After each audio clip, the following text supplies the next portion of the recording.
fit like Jesse came up with that. Steven the Good. Goal. That's beautiful. Good job, Jesse. Dwarf beers. Oh, I forgot to cross out Raven Corpse out of my inventory. Wolfsbane, Spellbane, oh yes. So don't forget, we ended with this guy about to attack me, eh? Yeah, Or everyone in the vicinity. So. I did not forget that. And I believe if you guys would like the heads up on this, the opponent, of which there's only a single one right now, has 82 total hit 82 points. and you guys HP. have Yeah. 31 points. I had to look it up. 82 hit points. I was like, oh, fuck this. We're going to die. So 82 hit points, and you guys have done 31. But like I was saying to whoever I was talking to after, you guys, there's like, X amount of you guys and only one of them. So Maybe in the middle of the it's game, not you'll want to impossible. check. Now you don't have to go upstairs. Just highly unlikely. Here you go. I brought you a napkin. Oh, thank you. Oh, yeah, that's right. Because our resident mages are the most effective people against this thing. Nobody wants that one. Oh, that's the wrong camera. Which one do I want first? The blueberry or the claw? Autumn Spice Ice Cap, baby. Fuck? What is that? Ice baby. Dun, dun, dun, dun, dun, dun, dun. I have ones around here. Oh wait. Make the noise. Make the noise for me. Do the noise. You're doing it. Somebody make the noise for me. Yeah, keep going. Get going or what? Tim Hortons Ice Cap. It was so tasty, I didn't let a drop go to wasty. We're live and almost ready to go. We're just waiting for Trish to get in here. Okay. I guess. Wow, Dad, are you there? Yeah, why? Josh Allen's 12 TDs in this amount of time passes Jim Kelly for Buffalo history. Oh yeah? Yeah. Oh, Josh Allen is now a Buffalo legend, eh? the best. This camera has I'd like to point out that we are. Depends I'd where like you to sit. point out now that Rob, congratulations. My team is now the only team in the fucking NFC North that hasn't won a game yet. Nice. More importantly, Crash, Rob is not dying. Fucking trash Vikings. Fucking trash. Kirk Cousins, baby. Prime time. No, Oh it's my our. God. This is Cousins' 19th game with 2+ picks, and his team's 0-19 in that span. Right. Oh my God, get ripped, buddy. Holy shit. But we didn't do too much today either, though. He's still the future. I believe in him. I have faith. I've always had. 64 million. I have always had faith. I've had faith in Kirk Cousins. I've always had faith in Kirk Cousins, and I refuse to break that faith in Kirk Cousins. Fair enough. Just because of a few bad games. You're a Browns fan. You understand. Of course, yeah. They're still looking for a quarterback. Who, the Browns? Yeah. Yeah, they are. Nah. Yeah, you are. We I don't good. know. You think Aren't they so? still looking for Really? like, just a team in general? We'll be okay for now. What the hell? Somebody has a Stabler Saints jersey? Was he on the Saints? Stabler? Yeah. Maybe late in Okay, his it's career. number 16 Stabler. If it's Ken, maybe late in his career. I don't know. I'm not sure if he finished with the Raiders. I thought he did. Maybe started with the Saints. If it's Ken Stabler, because Stabler was 12 for the Raiders. I'm gonna look that up quickly. You can hear, I assume, babe. Maybe that's just his last name. Maybe. Athena, don't make me come over there and turn you into slippers. He played as number 16 for the Saints. What? Wow. He did play as number 16 for the Saints. So somebody Okay. weirdly has his jersey. The hell? He played There's for Raiders, Oilers, and Saints. Okay. There's always that one weird fan out there that shows up, wearing a weird jersey or a Cleveland Browns hat to Lambeau Field, or Bro, his stats aren't even good. 194 TDs, 222 picks. He's in the Hall of Fame, isn't he? I know, but his stats are garbage. He is. He's a kind of a bum. Yeah. Yikes, bro. You can fill us in from last week if you want, Alex. We are now live, and Kyle is not hosting yet, but it's okay. Oh, my bad.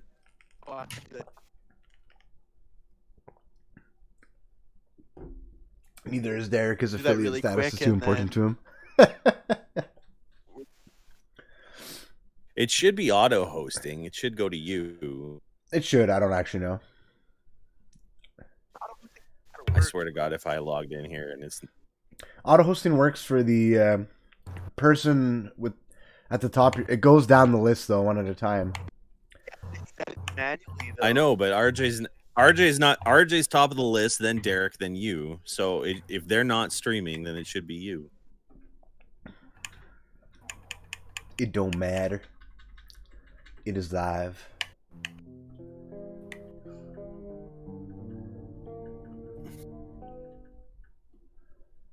Oh, buddy, look at that sponge. All right, I'm hosting Sean now, and I'm gonna go. So, welcome back, guys. We have Digits, and we are on episode 10, session 10, I guess, of our D&D campaign entitled Agents of Change. For the last few episodes, we've been in Valentine Manor, which is we've learned is home to a vampire, and in fact, we were first sent here to get the money owed by this manor. Over the course of years, things got a little more complicated than that. We still haven't found that money, per se, but we have found again vampire troubles. Vampire troubles are aplenty here, and there was an ancient clash between druids and vampires here, which we find ourselves on the druidic side of it. After healthy debates amongst everybody whether it was worth pursuing this end goal of eliminating this vampiric threat. But that's where we are now, and we are actually in the middle of a battle against a vampire spawn, which is, I guess, as I said, level 5. You guys are level 1 with a smattering of a single guy at level 2. So it is a risky situation, but hopefully the numbers will lean in your favor. So we've got Aljax Dragon Lord here again today. Hands up, thank you. We've got Elia the Elf Ranger. We've got Urzog Doomhammer the Orc Barbarian here today. We've got Trix the Cobalt Monk here today. We've got Bale the Warlock Human here today. Half fish, half man. And we've got Sal and Gal sharing a camera here. Double Asimar, one a paladin and one a cleric. And Gal, you recently reunited with us after returning from the banished plane of Arthur the Druid, or the druidic peoples that were locked in stasis, or whatever they would describe. Anyway, so we are in the middle of a fight, so let's get to it without further ado, as long as we're ready. And we had an attack coming in from the vampire spawn with eyes toward Urzog Doomhammer, who I believe had his back to the wall after a strike to the heart. And we are now in a battle which is requiring us to dispatch the vampire spawn directly, because the stake only works if this vampire is sleeping. Then it becomes a one-hit kill, if you will. But that wasn't the case. Or it was the case, but the stake didn't find its initial mark. So we're in a real battle here now. So Urzog, you are going to be the target of this vampire attack. So, I need to know your armor class. 10. 10? Okay.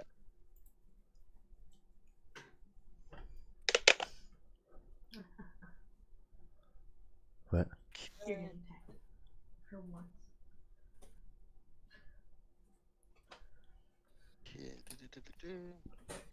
I'm a beefy boy. I'll shake it off. Don't worry. All right, so you're the 10, right? Yeah. Okay, so the attack succeeds to hit you and break your armor, and it will deliver Oh god. 2d4 slashing damage. 2d4. So I have to roll 2d4? No, I will. Okay. Actually. Wait, where's my triangle Oh. die? What the fuck? Okay, That's why you gotta have like damage. 8 sets of die on you. I know. What the hell? Do you have them, Alex? I have like a bucket full of them for I this must have it particular here. Hold reason. on. Here, I'll help you. No. Stay there. Stay there. Stay there. Alex is missing some dots. Stay there. God damn it, I am the dungeon master. bro. Like, relax. I am the dungeon master now. Now, Stay there. I just want to add, Alex, Mr. Yes. Dungeon Master. Yes. I believe on my attack I entered a rage, did I not? Yes. Yeah, I am resistant to slashing damage. Okay, so is that full resist or? It just says resistance to slashing, bludgeoning, and piercing. Okay, Okay, so I think. Holy shit! So I think you probably. Let me look up resistance really I quick. think you take Probably half. half. Yeah, because invulnerability would be no damage, and then resistance, I believe, is half. Okay. Okay, So- so the total damage before halving was 7. So I'll take the lower half of 3 damage thanks to your rage. So you take 3 damage as the vampire's claws swipe across your chest and slash you up for 3. For 3. That would be the conclusion, and it's a good thing that you had rage, I guess, because you were taking 7 otherwise. Oh, For 7 of what? What's that? 7 of what? Sean, what's 7 your damage. HP? 7 damage. Oh, of what 12. age? Of 12. 12. Oh, So now Okay, I'm guys. only this at will 9. fuck us up. So the vampire's turn is You completed, hear? Excuse me. and if Like I I'm said, not if you mistaken, back out of this, it will usually last longer. who wasn't usually last long? Who was next? Do you guys have that info on you? I have it Yeah. somewhere in my notes. I am. What's that? Aljax Dragonlord is next. Okay, thank you. Okay, Aljax, it's your go. And you probably have some spells you're gonna want to unleash. I'm assuming. Yeah, first I'm going to As use there my is no resistance to magic from I'm this going to guy. use my poison breath. Okay. You know how that works, or do you need me to look it up? It says you got to do a Constitution save on a DC throw of my Constitution +8 +2. Okay, so what is that number for you?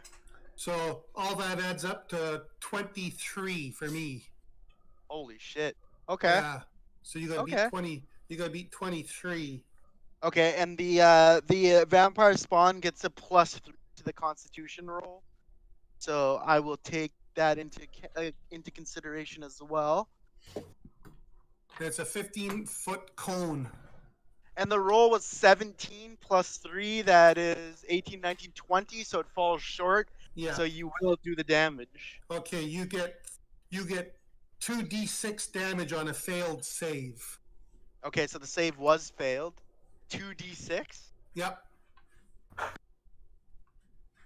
Oh wait, you roll for damage, not me. Sorry. My I apologies. rolled 2d6. If you only have 1, you could roll 1 and again. No, Obviously. 9 damage. 9. Okay. Oh, buddy. So that puts that puts you guys, I believe, at 38 damage caused right Now, now. the only thing I'm not sure that's Total or poison, just so on- how does that work? The poison part. What does it say? Well, it doesn't say about the poison afterwards. What does it say? Becomes poisoned or no? Well, it's a poison breath attack. So Mhm. poison usually does make you sick, right? Over each turn. But it doesn't. I couldn't find anything about that. I'll check. I think that's Rob, just you're our resident. I think that's a type of poison. Oh, sorry, it's a type of damage.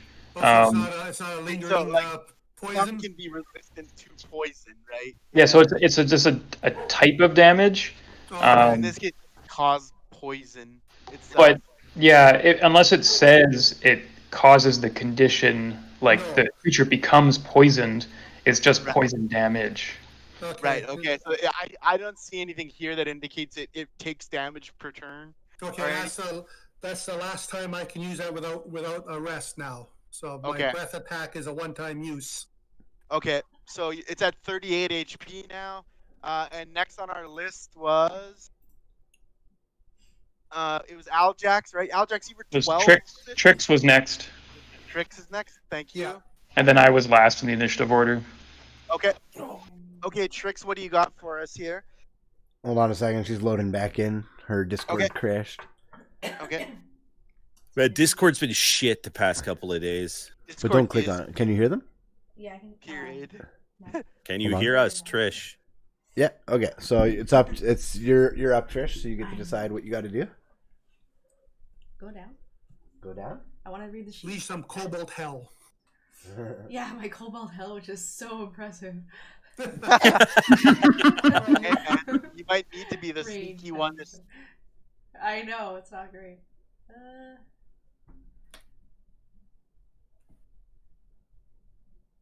Keep in mind, you guys can always look around the Okay, room. this is Like my- the fight doesn't have to be. You can still look around the room and do room stuff during a fight, but it takes up actions, right? Mm-hmm. I'm not saying there's anything worth Can I use doing. my but luck points? You could, but you need to choose an action first. 1d6 is hand axe. Yeah. So it do slashing damage, but But that's my. you can't use luck points to increase an attack though, can No, you? I know. Well, to increase your hit, you can, but not to increase damage. Yeah. To increase my Yeah. hit. Okay. Oh, you're Like hitting increase like if it's gonna hit or miss, basically. Yeah, to Yeah. increase your chance to hit. Right. Sorry. Yes. Mm-hmm. So by the way, I forgot to describe. So Aljax, you rear Okay. back and unleash a green cloud of toxin. Of toxic, yeah. It causes the vampire to stumble back a little bit, but there's no obvious damage other than that. Okay. Like nothing visible. Anyway. I mean, it's a 1d4 piercing damage. If you roll dex high enough, you can hit him right in the heart, maybe. Just be advised, this has like immunity to most damages unless it's a stake to the heart. So you really only have a few options, right? I don't think you should get in close, but that's your choice. You get to decide. Well, I said like I have a stake, which is like a lie, and then I have a hand axe. Right. The hand axe probably won't do anything. Don't forget you have your Okay, caltrops. so then I should just use the stake then. That's my choice. You probably should, yeah. Because everything I have is like minimal damage. Right, yeah. And don't forget, vampires have immunity to most simple weaponry outside of the stake, right? So, Right. Okay, so that's. so the you're one gonna have then. to use the stake.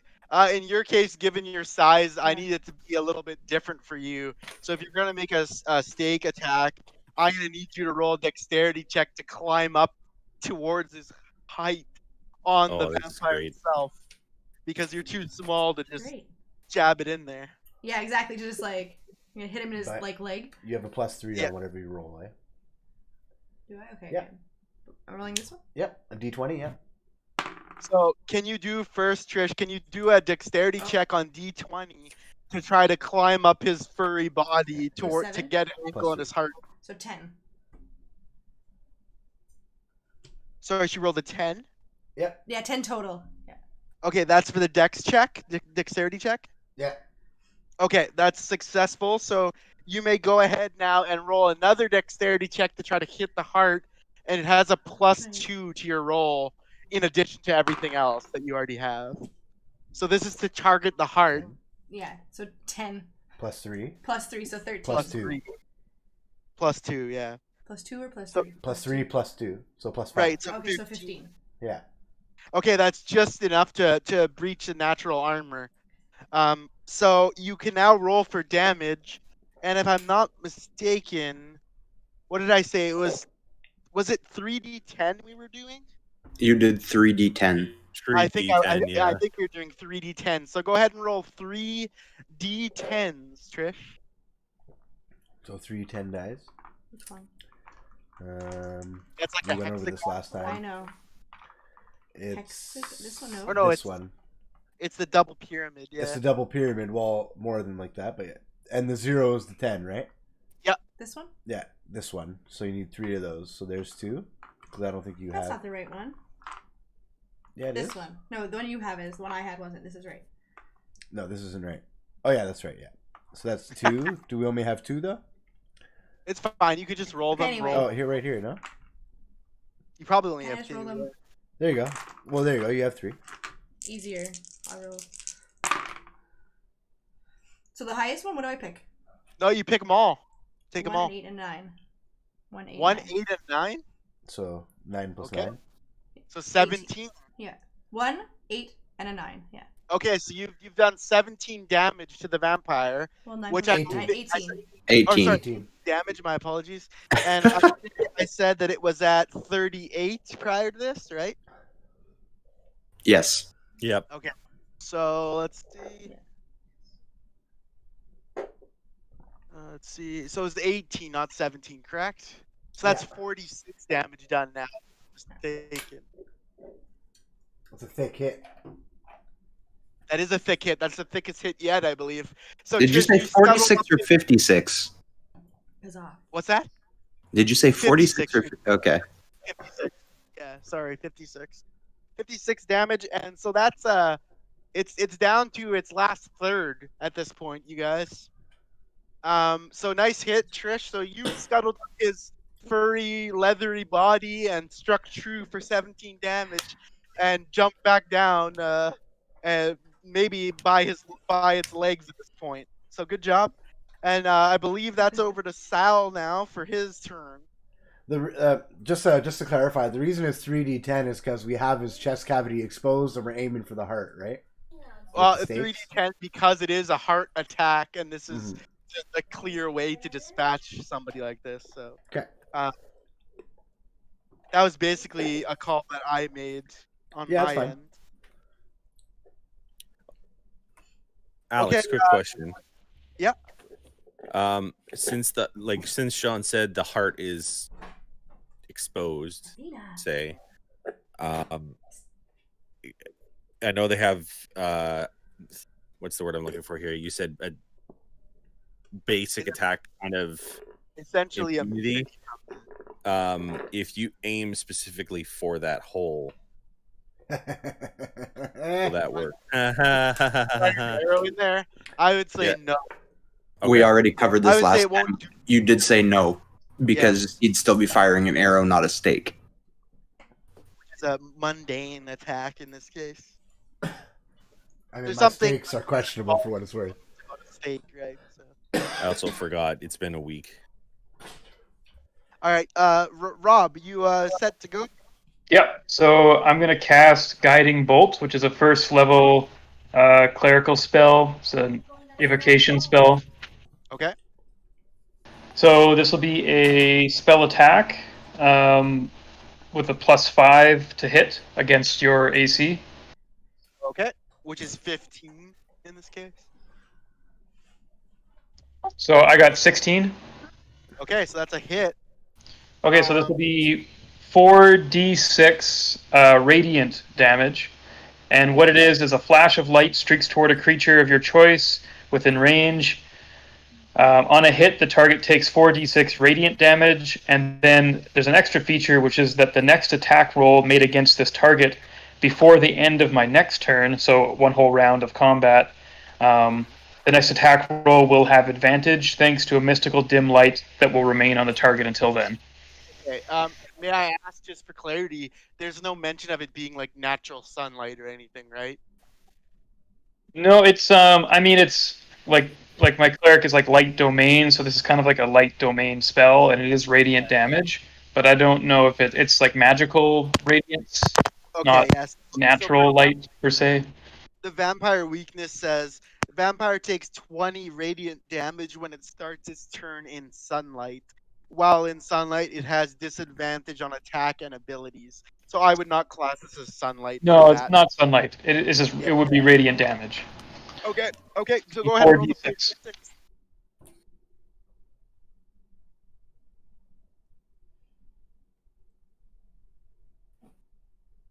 right, so that'll be 14 radiant damage. So that goes that puts us to 70, I believe, on the dot, right? 70 Correct. damage done. Okay. 70 damage done. That leaves only 12 hit points remaining, guys. Next attack roll will have advantage as well. Right. By whoever does it, because it's Yeah. I'm blinded in a sense. Yeah, whoever does it, and it's because there's like a dim light left in the spot where this guiding bolt like struck this creature. Okay.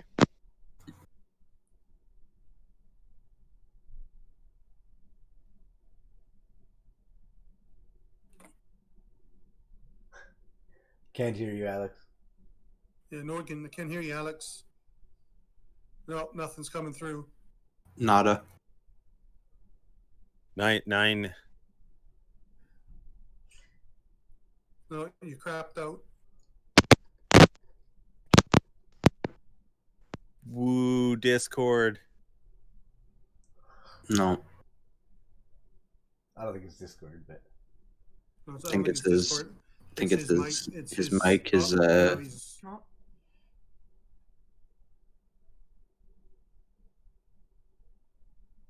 I hope it's not like the problems I was having fucking last night. It's his 'cause- core. It's his core. It's yeah. the cord or the Hello. jack. Oh, Oi. there we heard you. Yeah. Okay, yeah, it's the shitty ass headset. That's what it. My apologies. So, all right, guys. So I believe it's a new round of combat. That's what I was trying to say. And so, at this new round with the vampire in a grave situation, I'm going to allow it its regeneration roll, in which the vampire will regain 10 hit points by the start of its turn, as long as that damage isn't by water or sunlight, or any damage was by water or sunlight. But the vampire's turn is not yet. So I believe the vampire is like third in pecking order, as we went through it. And was it Elia? Were you first on the attack? I think last time. It's Elia. Yeah, I have the order written down. I think Okay. Oh, you did? Elia, Okay, me, I was gonna Derek, say, I then thought it the was vampire, second. I think. Okay, so just be aware that there's a regeneration roll coming up for the vampire. So you're gonna need to act quickly. I will also say this: the vampire knows its own fate is spinning now out of control, and it will have a reaction attack on every failed attack against it for the rest of this round. So if you're gonna strike true, because this is it for the vampire here, okay? Okay. If you fear the reprisal, maybe hold off for a stronger hitter. It's up to you guys now. But just be advised, the regeneration roll is coming, and there's a reaction hit from the vampire also going to be returned your way. So be careful, okay? So Elia, you're up. What? Elia better kill Did him. I end up going further away, like further back from him last time? I can't You remember. did backstep. You're not that far, but you backstepped out of the range of individuals. Now you do have a spell, Kyle, but it does necrotic damage, right? Yeah, it so it's will kind have of no effect. useless against a vampire. Yeah. Yeah, unfortunately. Probably heal him. Good. Well, can it hold him in place briefly? That's if you rolled like its highest level, but it hasn't really been able to move yet. Like it's been pretty backed up against the wall, anyways, right? True. So are you gonna make a stake attack? What are you gonna do? If I still have one, then yes. You do still have one. Okay. Then yes, so I shall. as I said, I need it to be a dex check first Okay. to hit the target, and then a armor class, like a regular damage hit after. Do you enjoy risk? Yeah. So roll on your dex. Good spice, eh? Make sure to do advantage if you're doing attack roll. Yeah. What's the advantage? Just 2 d20s. Oh, 2 d20s. Yeah, and you take the highest. Well, gotta open the bag. Why is that? Or just, roll twice. Nope. That's a very simple solution. Maybe save some time. Or get a bucket. With all I these did get a dice. bucket. Look at all those dice ready to roll. Oh, look at that! If you just rolled twice, we would have been done by now. How about that, Bale? Well, they were really close regardless. One was 12 and one was 13. And then I got my Oh shit, we'd be on the next turn by now. we got my 3 with the dex. So Plus 3. 16. Okay, that's successful hit. Now I need you to roll to break the armor. Okay. So you're rolling on strength in this case to plunge the dagger in. Okay. Be advised, any successful hit will yield a reprisal. Still 2 or just 1? I think it's just the 1. It was just to hit rolls, wasn't it, Rob? Okay. For damage? Yes, for the attack roll. Yeah. Okay. 12. What's your strength mod? Nothing. That will be unsuccessful. And so the vampire bats the stake out of your hand as it fails to plunge in. So you've lost the stake at this point. Now you may make, it's up to you. You can make a dexterity roll to try to grab the stake as it flies out of your hands, or make a dexterity roll to try to evade the coming attack here. I'll give you the choice. What's more important, evading or making sure you have the stake for next turn? Oh God. The stake. You're gonna reach for the stake? Yeah. Okay, roll dexterity check, please. Smoke bomb. Pocket sand. You snatch her to- sand. Pocket sand. What?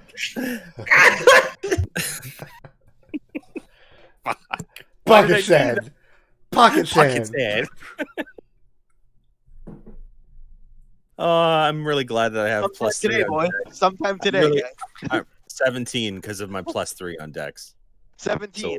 Okay, so as the player takes no damage from your stake, as I said, he's full of wrath at this point, or is full of wrath. Oh It's on- boy. I haven't noted its gender. You managed to reach out and grab the stake. However, his second hand comes down with claws and scratch you across the face. I need you to roll D6 for the damage you take. E6? D6. Slashing. Oh, where are you, D6? There you are. I lost one of my D6s. That's sad. Yes! I mean, 1. All right, you take one damage. Nice job. So 1 damage applied to Elia, whoever is keeping track. Hopefully Kyle is as well. Because I don't have everyone's health tracked right now. My apologies. I can put -1 somewhere in here. Current hit points, and then I'll put -1. So Rob, you've got the initiative list still to hand. Yeah, so after Elia was Urzog. Okay, Urzog. Come You're here, back to big the boy. wall. Took a little damage. Is your rage still going, or is it only 1 turn? The rage is only 1 turn, but as a bonus turn, each turn I can activate it again. And at my level, I can do it twice per battle, or per Twice rest per period. battle, twice per So I can do it again. Okay. You can if you want. Let me confirm that, just to be sure.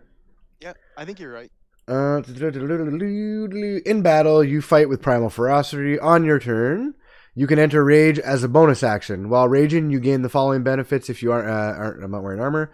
Hold on. Your rage lasts for 1 minute. It ends early if you are knocked unconscious. Blah blah blah. Or if I didn't attack a hostile creature, which I did.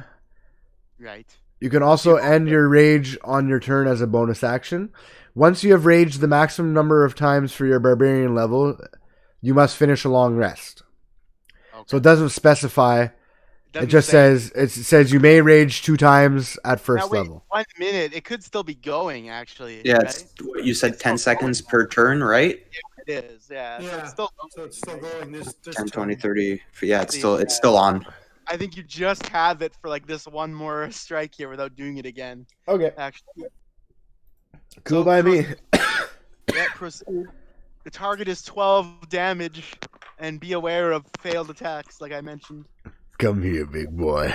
I'm gonna approach. I mean, I'm already pretty much the closest to him anyway, but I'm gonna be like, "You call that a hit? This is a hit." As I'm gonna throw my. All right, so let's get in there. What are we doing? D20. I gotta roll my dex first. Roll dex to target. Yeah. D20. Whoop, is that my D20? Lost Kyle. Kyle's gone. All right, well, I'll continue to roll my D20 anyway. 8. That's not good. That's really not good. Oh no. That's very not. But I have lots of luck points. Am I allowed to use them? Or is it too late now that I've rolled? No, I'll let you use up to 5. I'm to gonna 5? cap it at 5 at this point, and we may lower that number, but I'm capping it Okay. at 5. Well, I got 6 in dex. So even 5 isn't good enough, actually. It won't get me above what I need to hit. It's not good enough, no. No. What? All right. So I won't guys waste my hear luck me? points. Yeah, we Yes. can hear you. Okay, thanks. I don't know what just happened. All good, buddy. We will. Okay, so I'm Sean. Yes, sir. There we go. My hideous face. Vampire is going to attempt a grab attack on you Okay. as a reaction. Instead of dealing damage, the vampire may choose to grapple the target. Escape is DC 13. Okay, so you need to roll with your dexterity higher than 13 to avoid being grabbed. On a D20? Yep. Higher than 13. And I think I'm -3 on my dex, which is gotta be -2. -2 on my dex. Excuse me. Okay. Higher than 13, eh? Yep. Come on, baby. You did 20, baby. I'm blowing on this dice. I got 9. Wait, higher than 13? Can I spend my luck points? Yeah, now you could. You could now. 9, 10, 11, 12, 13. I will spend higher than 13, so I got to spend all 5 luck points. Okay. Considering your negative modifier? Yeah. Okay. So it's 9 modified? Okay. Yeah. Okay. Yeah. Yeah. 10, 11, 12, 13, 14, 15. Okay, so you're spending 5 luck points? Hold on. Wait, I'm at 9, You're so yeah, at 10, 9. 11, So 12, 14. 13, 14. Yeah, exactly. Yeah. 5 luck points. Yeah. Okay. To get, all right. So you by the grace of whatever gods you hold holy, you manage to escape the clutches of the vampire, which is critical, by the way, because I will let you guys in on this. If they're successful with the grab attack, their next move is as a bonus action to try to bite your neck. Okay, and we all know what can happen when that happens, or we at least have some idea. Multiple so things. You want to avoid that clutch if you can. So you escape with no damage and no grab. Unfortunately, you've dealt no damage if you're down the line to the next fighter. Which number 3 was it the vamp, actually? Bale, Or I it's think. Gal. So Rob I had, Gal. I had Gal 3rd, Bale 4th, and then the vampire 5th. Okay, thank you. Thanks, Rob. I appreciate it. Okay, I guess it's me. So Yes, I'm ma'am. gonna try gal. steak time. Yeah. It's steak time. So I'm All right, gonna so you know the drill. do my dex roll. Yep. I got 11. Not enough. Not enough. No.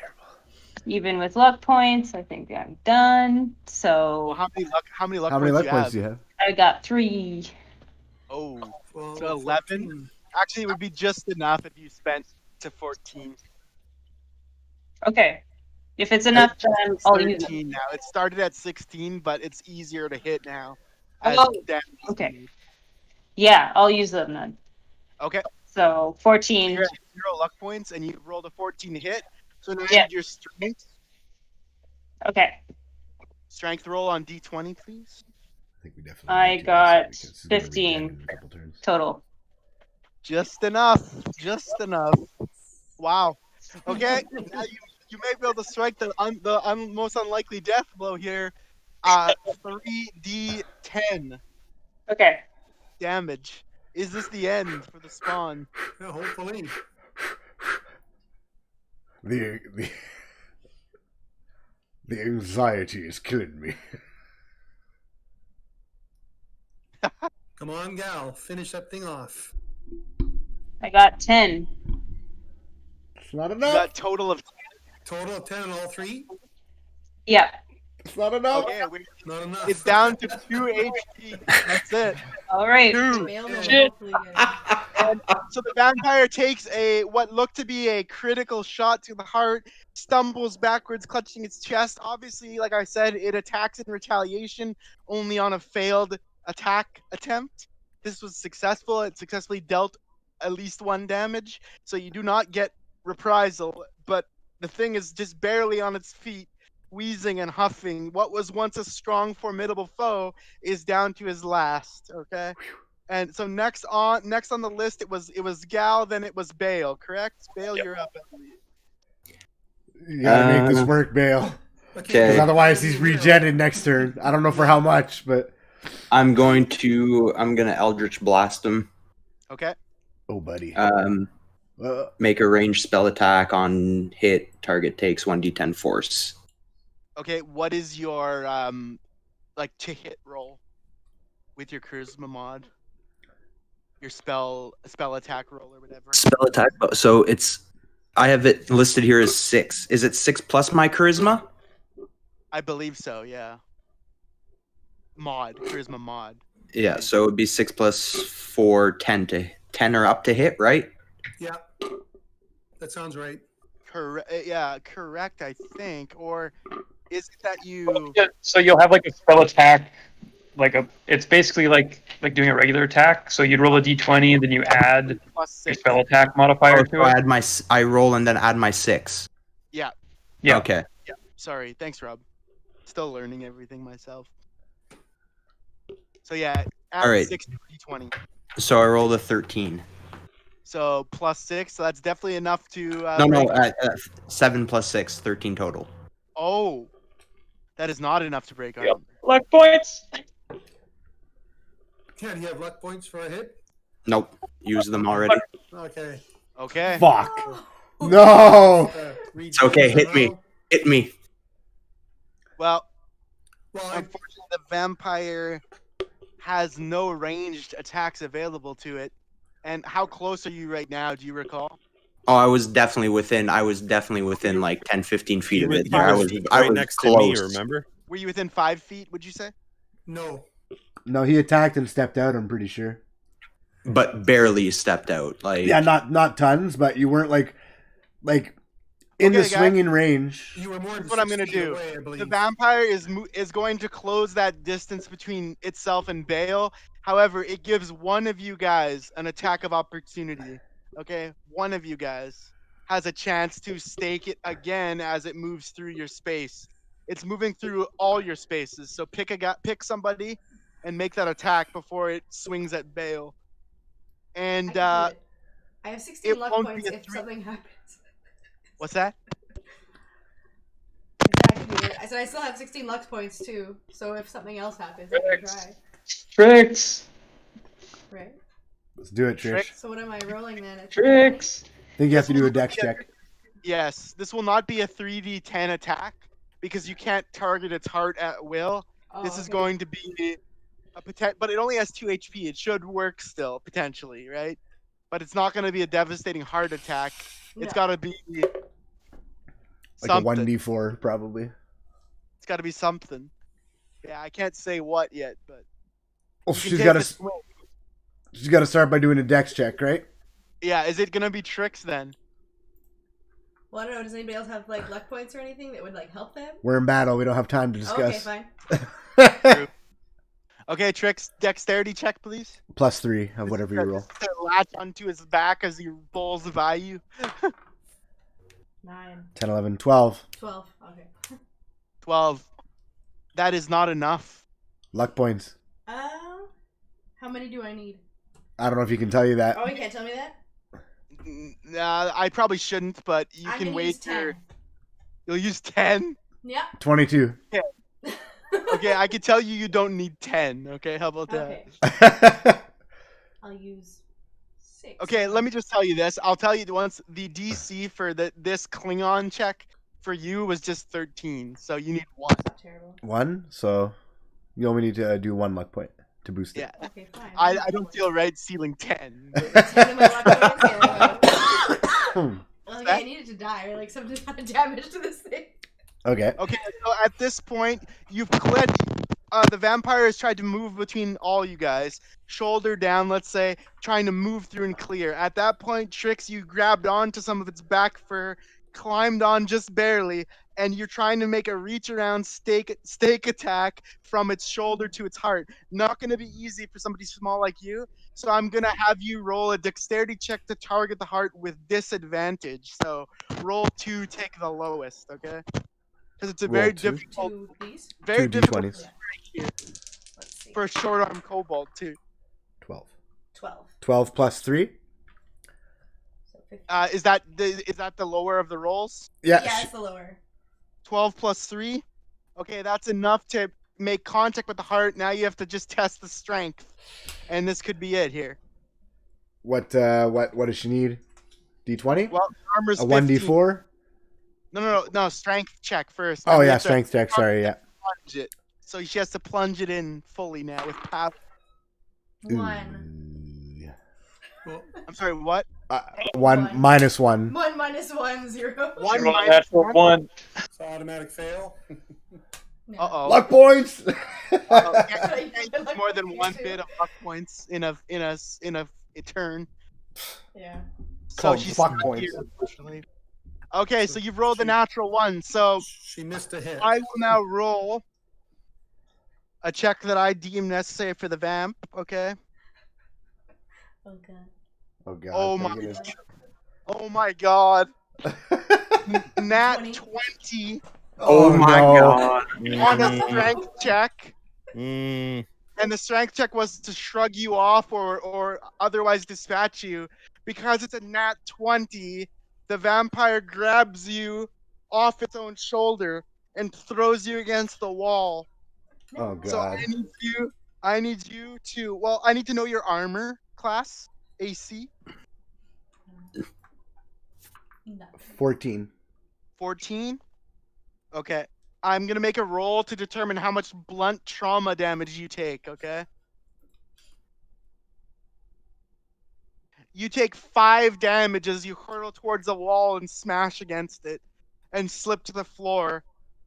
And I'm going to have to ask you to make an intelligence check next turn to see if you don't have a concussion or something. So for now, you got flung off his back with a critical fail and a critical success and take 5 damage. So that's very unlucky, but here we are. 5 So damage? what health does Trix have? I was gonna say how much. Yeah, I don't even know. Hit points 9. So 9 minus 5, you got 4 Four of it. left. Okay. 4 left, so she's under half. Okay, not good. and Trix, you are on the ground in severe pain, thrown to a cement cellar wall and splat against it, and slip down the side and That didn't face work out. down. It almost worked out. It almost did. It was that close. Yeah. Okay, Bale. So in the attempt to save you, like the heroic Chaozu in Dragon Ball Z, for anyone who knows who that is, you attach yourself to the back of this vampire and were thrown away. Your 60-pound weight looked like a tennis ball being thrown. And Bale, you are now under an assault, and I will be asking you now to take. I'll be asking what your armor class is. That's what I'm asking. We wrote 10B plus 1A. What the hell does that mean? A is just armor. A was just Advantage, no? the armor you had on. No, it was because you're Oh, wearing okay. a certain type of armor. So it's 11, I think. I guess, yeah. So 11. 11. All right. Yeah. And it is making a. Okay, it has +3 strength to this. So it'll be a +3 to this D20. It rolled 8, so 9, 10, 11. Just enough. Just enough. Instead of doing damage now, though, it is electing to grab you. Oh no. Try to crush you into the grasp and get you for some feasting. So I need you to roll a dexterity check out of this situation. Bear in mind, the vampire's turn is immediately following this action as well, as things worked out. This may be an absolutely critical moment here. Oh, this isn't good. This is not good. Close I to might good. have rolled a 6. That won't be enough. I know. Unfortunately, the vampire in its death throes, its full bestial vampiric rage, seizes you by the shoulders and spins you around, exposing your neck to him. But he can take no further action at this moment. As I said, its turn is now as well. So Bale is firmly within the grasp of this vampire as the vampire's turn comes to pass. Now, I said I was going to allow it to regen because it has that capacity. And I only would do it. I reasoned that at this level, given your guys' situation, I reasoned that I would only allow it to do this when it was in critical situation. So a regen is, in this case, a D10, and it regains that many hit points, up to a max of 10. It regains 8, so it is at 10 hit points, and has Bale in its grasp. So we are now from 2 to 10, guys. Yeah, but I don't know how many. I don't know how many points it was. 12. Okay. Okay, so bite. 10, sorry. It's going for a bite attack on Bale. It's a melee weapon attack with a +6 to hit, a 5-foot range, one willing creature or a creature that is grappled by the vampire, incapacitated or otherwise restrained. It does 1d6 piercing damage plus 2d6 necrotic damage. Oh god. The target's hit points are reduced by an equal amount, and those hit points are given to the vampire if the hit is successful. Oh god damn. The reduction lasts until that target finishes a long rest as well. If the target will die outright if reduced to 0 by the attack. Okay, so your armor was 11. Yeah. And it has +6 to hit your exposed neck. This is not good. I don't need to tell you that. But there's a lot of ways this could have gone. It didn't necessarily have to go this way. We'll see what that means. So rolled a 12 +6, so it's easily enough to break your armor. So so I will now roll this. Okay, it's a 1d6 piercing, which I'll do first. 1, lucky you. Oh, thank goodness. Lucky you. 1. Thank the Christ. And then a 2d6 necrotic. And this is where the vampire venom, I guess, secretes into you. So 2d6 necrotic now. So that is a total of 7 necrotic damage. So you Okay, so 8 damage total. Oh, Alex. We lost Alex. 6.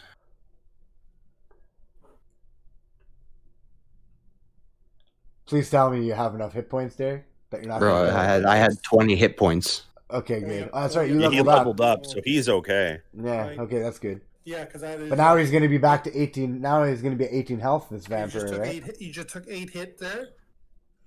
Then Alex gained 7 more. Is it 7 more? It's all at minus 1. He said for each damage he gets that added to his.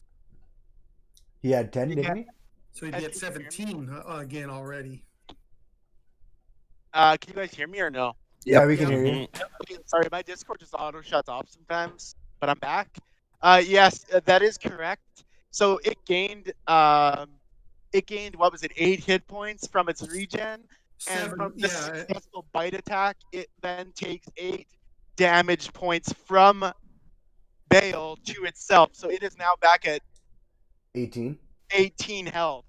I'm sorry to say. But this is what we're up against here. A vampire spawn, let alone a regular vampire. So you guys have done really well, but now the tide is turning a little here. And Bale, there may be other things you have to test for later, being bit by a vampire, but for now, that's not the first thing on anybody's mind. A vampire fish. Before we continue, I just want to know what did I do to you to make you so angry with me? You woke him up from his slumber and tried to stake him. You were the one who did the first attack. You were the one-hit kill. So No, Nuffle blew it. got him dice. All right. So what is your HP at now? You are lucky to be level 2, I suspect. I'm at 12 because I still had temp HP left over as well. So you've been bitten. Vampires at 18, and on we go down the list. Well, what does he do with me? Is he still holding on to me, or is he letting go? Question. It doesn't specify that at all. So do we assume he's? I still think you have to try to escape its grasp next time. I think you still got him. Yeah. I think he still got him. Yeah, I would say he's still in his grasp. You guys strike him and pull him loose or whatever. He just had a nibble so far. Just because I am curious, because again, as a reaction, I could use Hellish Rebuke, right? So yeah, you could. Do you still have that available to you? Yeah, I have 2 spell slots, right? So okay. Yeah, you could do that. Oh, all right, man, imagine it missed and you did that. You did that when it had 2 HP back in the day. That's what I was trying to angle for originally. Yeah. Okay, well, I'll use Hellish Rebuke anyways. Okay. So you have to make a Dex saving throw. Okay. Wait, so if this is making him move out of the way of this, then theoretically he would have to drop you as well. Right? I mean, yeah, if he didn't want to get completely... Okay, so I'm going to say this. I'm going to say the vampire's holding on, knowing you're a life source. He will forego that dexterity check, keep you in hand, and take the damage. Okay. So let's see if he takes... how much he takes. All right. 18. Yeah, kill him outright. Okay, so he'll take 11 damage. Woo! Good. And I'm out of spell slots, so... Hellish Rebuke, I'm actually going, because it was such a big hit, I'm actually going to take a test on dropping him? On like Constitution or something for him to stand there and hold on to somebody that's just burned him deep. So even a vampire can't just necessarily power through such pain. So I'm going to take a Constitution check, which is otherwise to say his internal fortitude. And we'll see. It's a +3. And I'm going to set that DC at 15 for this, okay? So +3 roll here. A D20. 12 + 3 is 15. So it does, in fact, hold on. But it takes 11 damage and is down to 7. It's a nice hit. And so as you were grabbed and bitten, the flames of your magic spring to life and singe the vampire. And an audible screech is heard, but yet the claws still hold. And on we go. So next up on our list, Rob, do you mind informing us? It's Aljax, I think. Yep, Aljax is next. Okay, Aljax. So we've got Bale in the hands of a vampire. The heart is... Oh, we lost you, Alex. We lost Alex. Did we lose Alex, or did we just lose his mic? I think we just lost his mic. Lost his mic.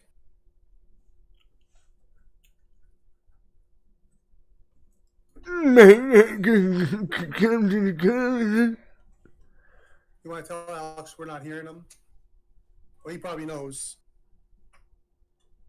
Stay a while and listen. He seems to be hearing others.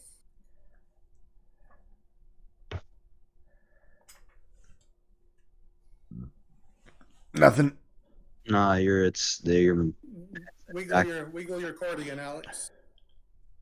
Unplug it and plug it back in.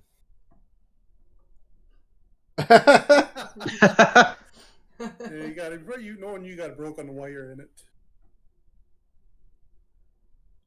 Come buy one at my store. Somebody want to buy a sundial? Anybody want to buy a watch? I'm assuming you're gonna switch to your phone. He probably is. Yeah? Yeah. It's gonna come in and be like, my phone. So my phone's only at 1%. I'm shipping it last time. I'll have you know, I'm very impressed with Trish. She plugs in her iPad. She's so excited to play D&D that her iPad is plugged in when she wakes up in the morning. So it has to be 100% before you can play. No, I plugged it in today at like 4 Good for you, o'clock. Trick. Good for you, Trick. You fucking the lot of you are scrubs, I tell you. Hey, Hey, you won't be talking when we turn you to dust, you fucking vampire. Huh? Huh? Hey man, it gives me no joy to cause such pain. Oh, don't lie. It definitely I brings can you see joy. the joy in your eyes. There's a twinkle in your eye. Or is this sorrow? It's definitely joy. I mean, sorrow for us. We're sorrow. You've made me part fish, Okay, part vampire, so- part human now. I do apologize because now that I don't have headphones, my shitty ears no longer have audio directly piped into them, so I'll be even more like Mr. Magoo than ever. So Mr. Magoo couldn't see, not hear. wasn't it both? Wasn't he like, bro? He He was I'm both. pretty sure it was both, bro. I think he blind. I think he was just Alright, old well, as fuck. Anyway, Okay, next up is Aljax, correct? Yes, right. And I Okay, am so going as I was saying, it will not be possible to make a stake attack until Derek is either shifted or removed from its grasp because he is currently blocking the entire chest of the vampire. So no stake to the heart is possible unless you want to punch it through Derek's heart too. I mean, win-win, really. Yeah, it's like the Goku thing, another Dragon Ball reference, right? He's a vampiric. Yeah, fish he's now, the Goku. Piccolo, don't- do it! Goku holds I don't Kakarot think I for could the survive that. fucking- So could we please not do that? Piccolo, Well, do it now! Can I use a firebolt attack on Wouldn't your that kill creature Derek? without hurting Derek? I mean, I'm gonna ask you to make I'm gonna invent like an accuracy check for that because you'll need to do a headshot to avoid Derek. And how much So would that I'm be gonna, reduced? I'm gonna throw an extra D20 roll in there, probably of a dexterity caliber or something. Can I ask moving forward here, Alex? Since Derek is currently blocking the heart, I'm assuming that we can do damage to him still. But what is it going to be? Like halved of what we roll because we're not hitting the heart? Like, what's the deal here? What are we getting ourselves into? Well, I think you my understanding is he has specified- resistance, which would indicate half. But he also has it also expresses that the fundamental ways of dispatching him are stake, water, and so forth. So Yeah. I took that as being almost essentially immunity. So Immunity? I would say that it would have to be it would be a really bad attack. I would think it'd be less than half damage. What I would recommend is finding a way to unhand Bale from this beast and then striking to the heart. But theoretically, you could, I guess, do damage otherwise. I just don't know how good that would be. Well, I'm just wondering because basically the whole party is going to go before the vampire gets his actual turn again. So even if all of us whittle away at 1 health, that's why I was just trying to determine the factor here. But it's all Yeah, good. I don't want to give you those mechanical details directly. So if you want to make a non-stake attack, we'll just see what happens. Okay, based on the rolls. Okay. I'm gonna say you're gonna need a nat 18 to deal damage on something. But I could stake him in the eye. Could. You could. You can't stake him And I could blast him in the face with my firebolt. Right? You could. You could probably try through the back to the heart. You but can I'm try assuming to, you but need just be advised the chance of high hitting dex. Derek is legitimate. Yeah. Okay. Well, if I go for the head, then that should be Derek should be okay out of the way. Possibly. Depends how badly you fail or how well you succeed. Okay. So is that what you want to do? I'm gonna do a firebolt attack. Yes. And you're targeting the head I'm as targeting- it grabs Bale. Right. Is that correct? Yeah. Okay, so here's how I'm going to do it. Normally this would be a spell attack, right? Yes. Just like- Yeah. So what would be your D20 additive in that case? Like your spell casting to hit. Okay.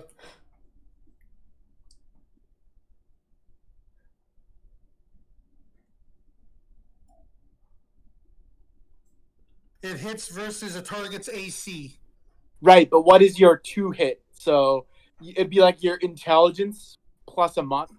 Oh, okay, yeah. Like you have a specific role for that, right? Like Derek was +6.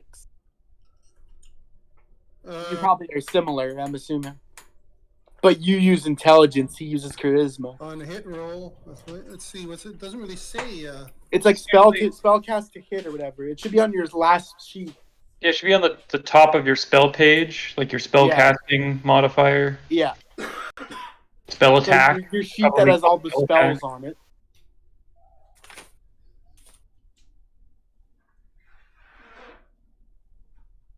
If you need, I can look this up too and just. Well, all it says on my cantrip is to hit versus target's AC. No, I know, but you need to do your spell cast to hit still, Dad. What do you call your spell attack modifier? Yeah. So, like, what's your intelligence modifier? Is it +3? Yes, it is. Yeah, so it's probably +3, and then I think maybe +2. Yeah. Yeah. Plus, it's as long as you're using a spell focus, right? So. Plus the proficiency. Yeah, so it's probably +5. Yeah. Proficiency bonus +2. Yeah, so it's +5 total then, right? Okay, so roll a d20 +5, knowing that you need. Well, first of all, actually, here's what I need you to do. This is specifically from me. I need you to roll a dexterity accuracy check. Okay. If it is above 10, you will not hit Bale. If it's below 10, you risk hitting Bale. Okay. Okay, I got a nat 20. Okay, so you've made a headshot. Nice job. All right. Now roll to actually do the roll to do the regular approach. Now. D20 +5. 22. Wow. Okay, how much damage does it do? It does 1d10 of fire damage. Well, you have a chance. If you roll 7 or higher, this thing gets incinerated right here, right now. 8. Really? 8. Really? Okay. So Aljax just made a heroic maneuver.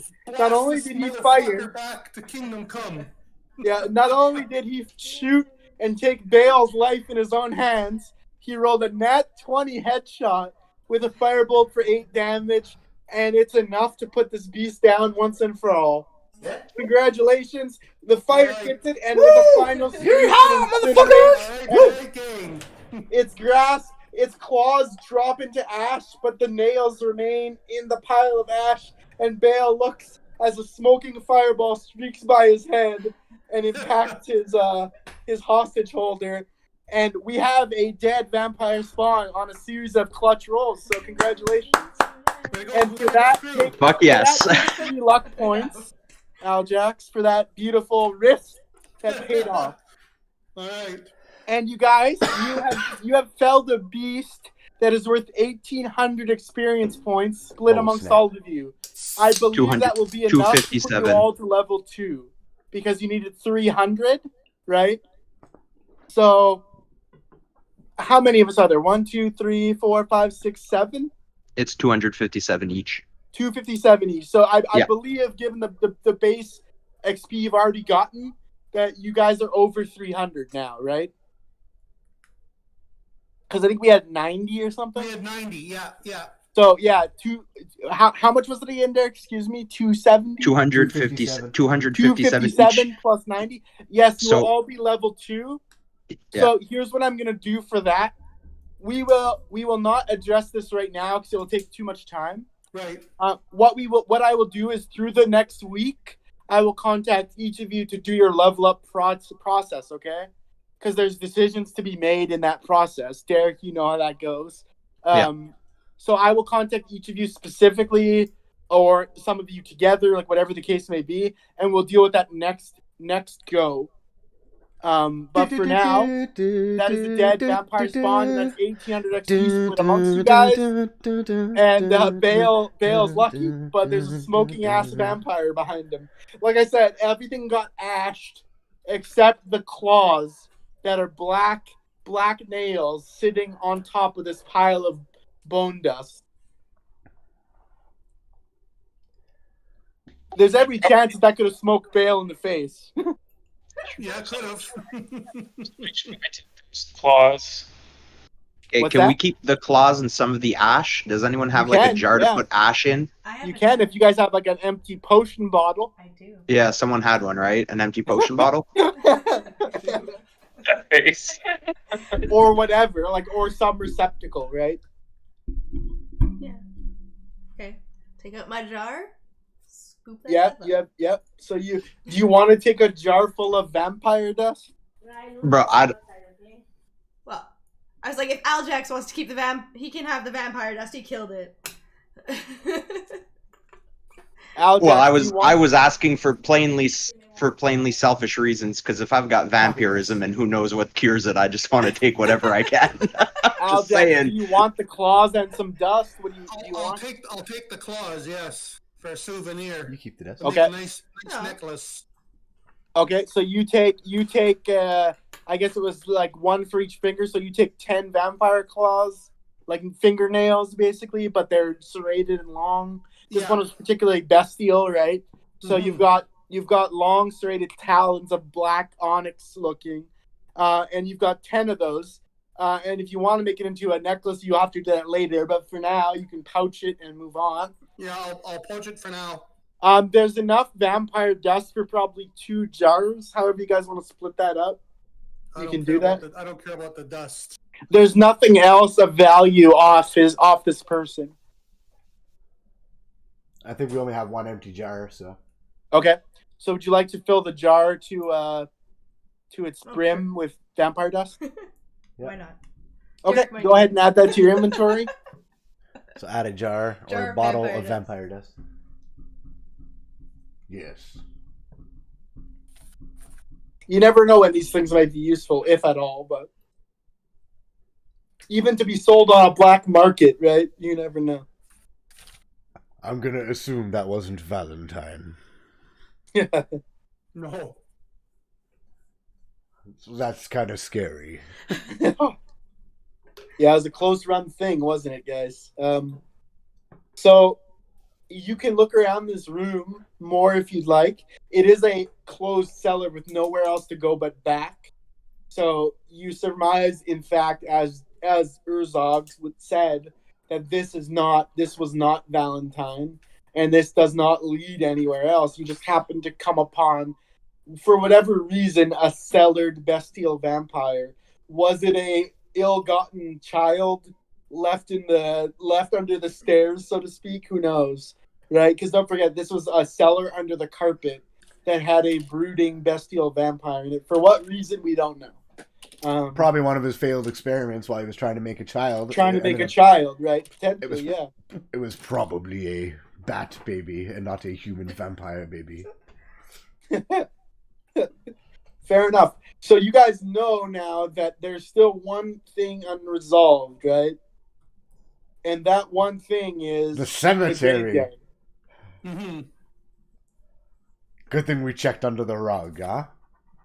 Jesse, Thanks a I lot, want you to look at your finger right now, because as this vampire was dispatched and some of the pall of darkness has receded, you notice a branch type twig of a ring come from nowhere to form around your finger. It seems to be a ring actually, but spawned from nothing. So you have a branch weaved ring on your finger, and you hear the voice of Arthur, and he's bestowed this druidic ring upon you.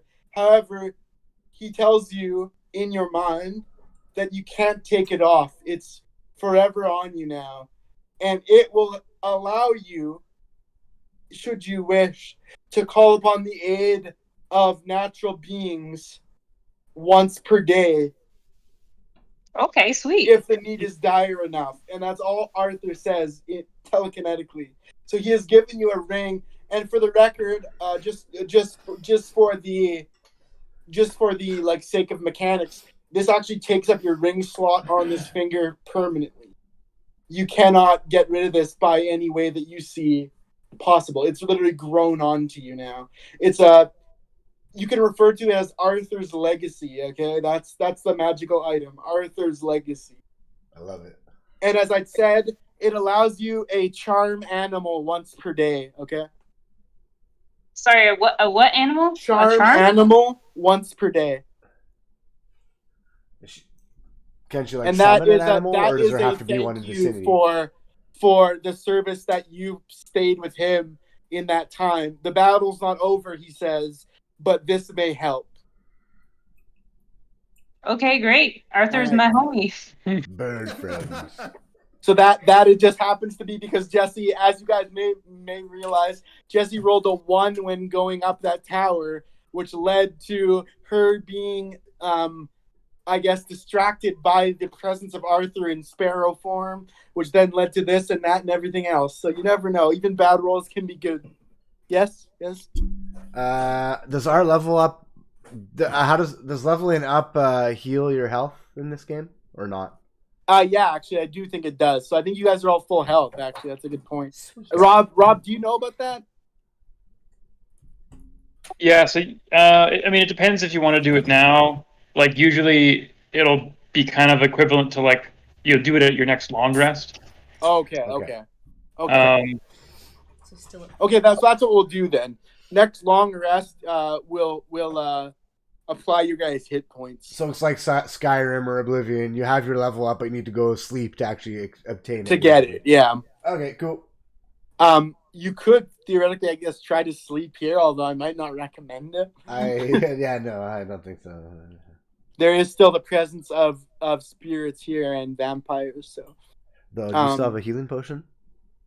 No, you don't have it anymore? I gave it to Rob, I think, didn't I? Because you're hurting. You need some heals. Yeah, you are. Oh, yeah, I need you to take an intelligence check, Trix. And that's a concussion check, in a sense. Right. I have a healing potion, too, if someone needs it. I gave one to Rob. Trix or Bale. 2. What'd you roll? 2. Okay, so you get up groggily. Trish, unfortunately, I'm going to have to ask that until you take a long rest, you will suffer disadvantage on any 2-hit rolls. So not damage, but any 2-hit rolls or any dexterity checks because you're wobbly, okay? So disadvantage on dexterity and to hit rolls. And disadvantage means she's going to roll 2d20s. Roll 2, take the lowest, right? yes. Yeah. And that is due to concussion-like symptoms. All right. What? Well, Trix, would you like my one other potion of healing that I have? That I got from that crate that we opened? Because I do have a shield spell I can use for myself. Do you? All right, but I said I'm only I'm at 4. Like, can I still function or like? You can still function, but But if I get a hit, then I'm. But that was only one vampire of potentially a whole coven of vampires. Okay, so maybe I'll take it. Okay. Well, now again, here's your potion of healing. Then again, you guys do not have a tie necessarily to continuing on with this. Maybe Jesse may feel a bond and Rob may feel a bond because Jesse has the ring, Arthur's Legacy, and Rob, you were cured. And maybe Urzog, you feel potential. I can't speak for you guys, but maybe you also feel drawn to avenge your accidental murder of a druid. But in reality, you guys are free adventurers. If you feel like that was too much, and you know that there might be more or maybe twice as bad, it may be something you can come back to later if it's still standing. It's just a decision you guys have to make, right? Does this end here and now? Do you guys leave and realize that discretion is the better part of valor in this case? It's up to you guys. You might want to have that discussion while I sip on this coffee. I still believe that, what's his name? Grumsh? I still believe he's not going to let us return empty-handed, and we still don't have anything to bring to him, really. And because I killed Arthur's friend, I feel like I owe him a service to finish this fight, so to speak. Well, maybe Bale, you're pretty beaten up, and Trix, you too. What do you guys think about it? You guys took the worst of it. character lives can be on the line here. I'm not gonna kid you guys. Oh, good.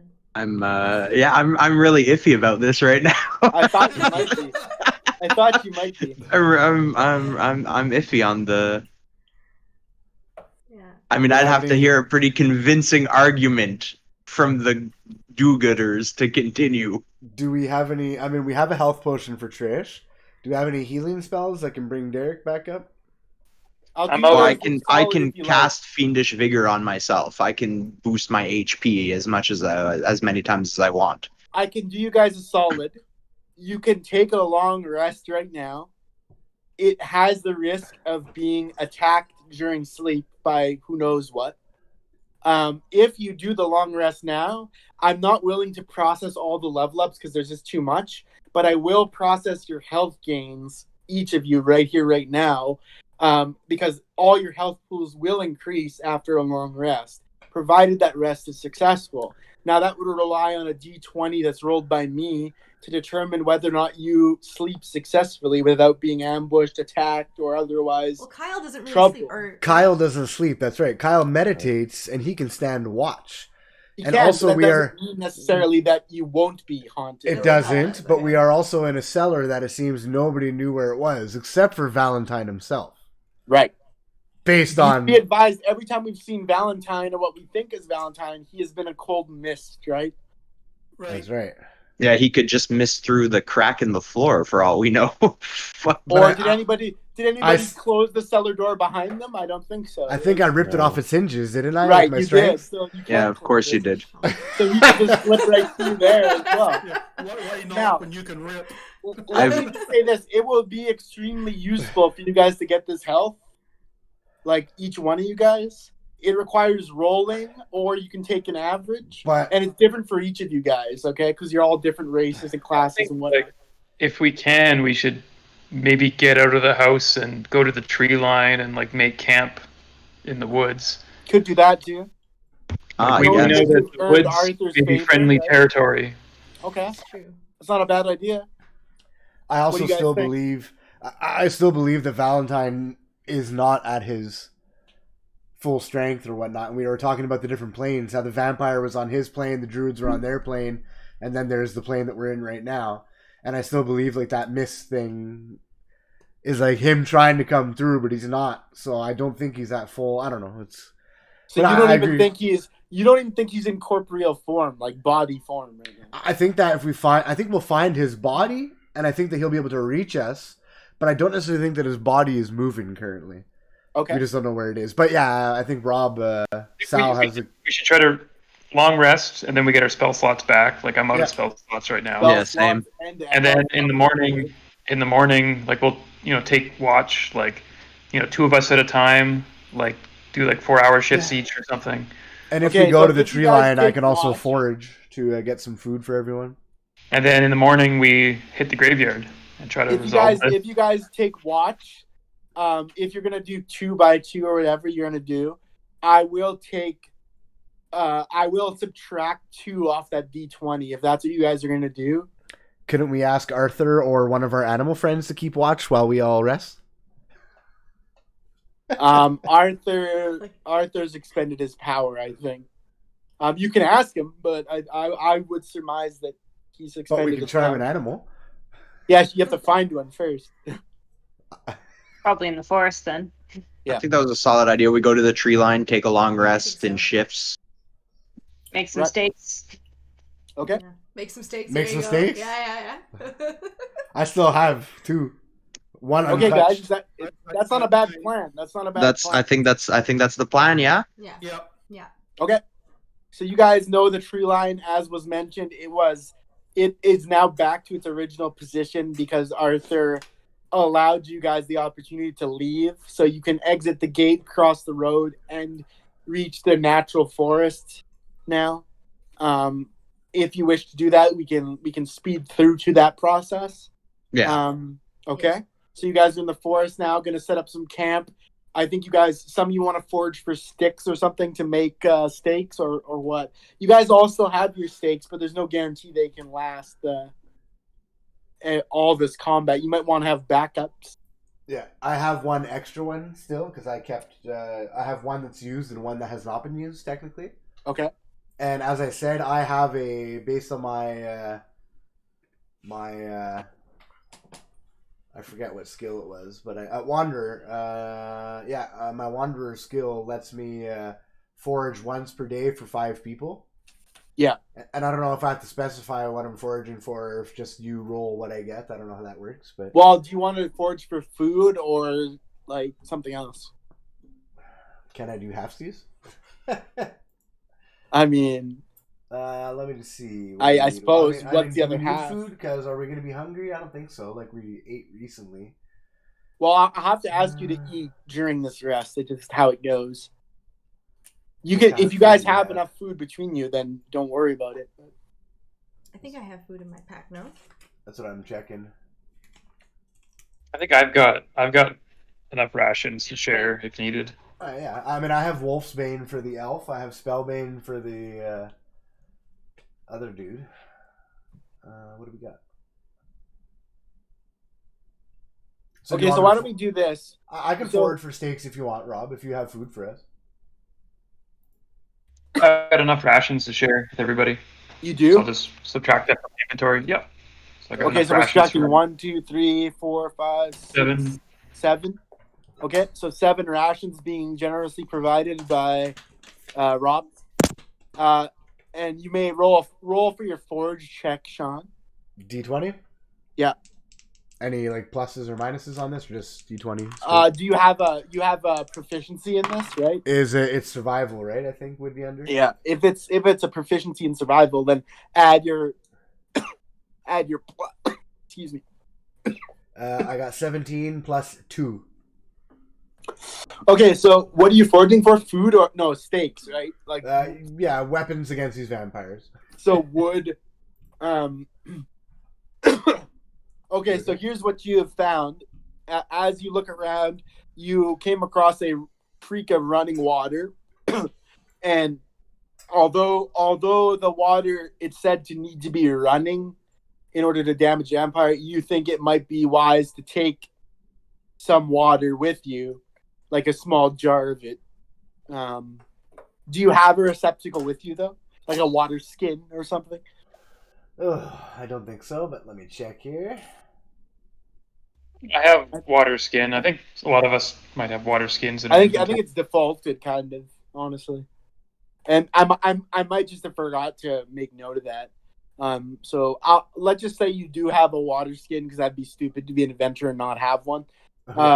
So why don't you fill your water skin full right now, whether you see that as sustenance or a potential way to damage a vampire.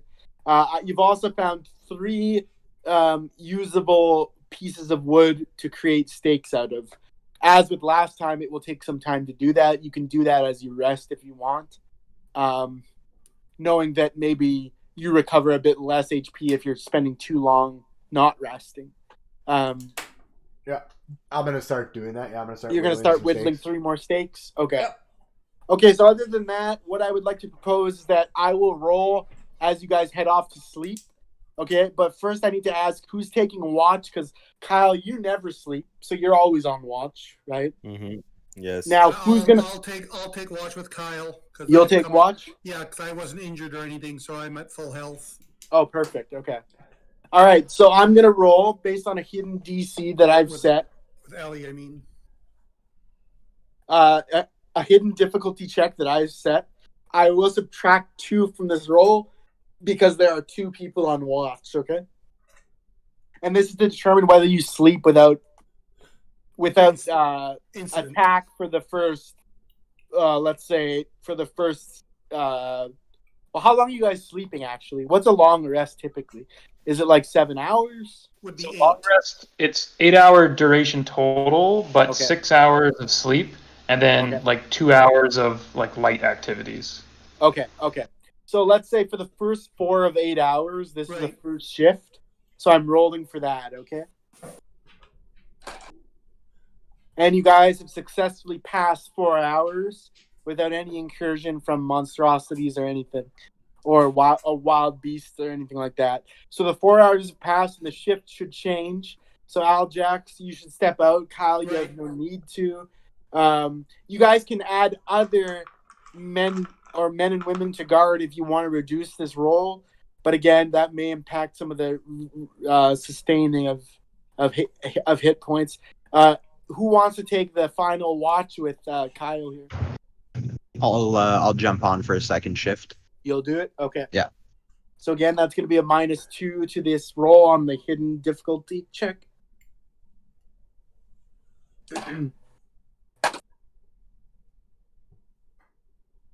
Well, lucky. A natural 1. So you guys are okay. So natural 1 -2 obviously is in the negative. So you guys have successfully long rested. So Wizard, I need you to designate what spells you know today. Okay, yeah. And also, I need to start processing everyone's heal ups, including your increased HP by level. Okay. So give me a bit of your time here, and we'll do that. This might be very important. Critical. Again, I'll take my magic missile. Okay. And my shield. Okay. All right. So those are your non-cantrips, correct? Right. Okay. So who would like to level their HP first? Why don't we go first class on the list would be Barbarian. Oh, well. Righto. All right, so let's do it. Ow. So, like I said, there are more knickknacks to leveling up that I will talk about after the session. We're just going to do strictly HP right now. Perfect. Everyone okay with that? Yeah. Yeah. Okay.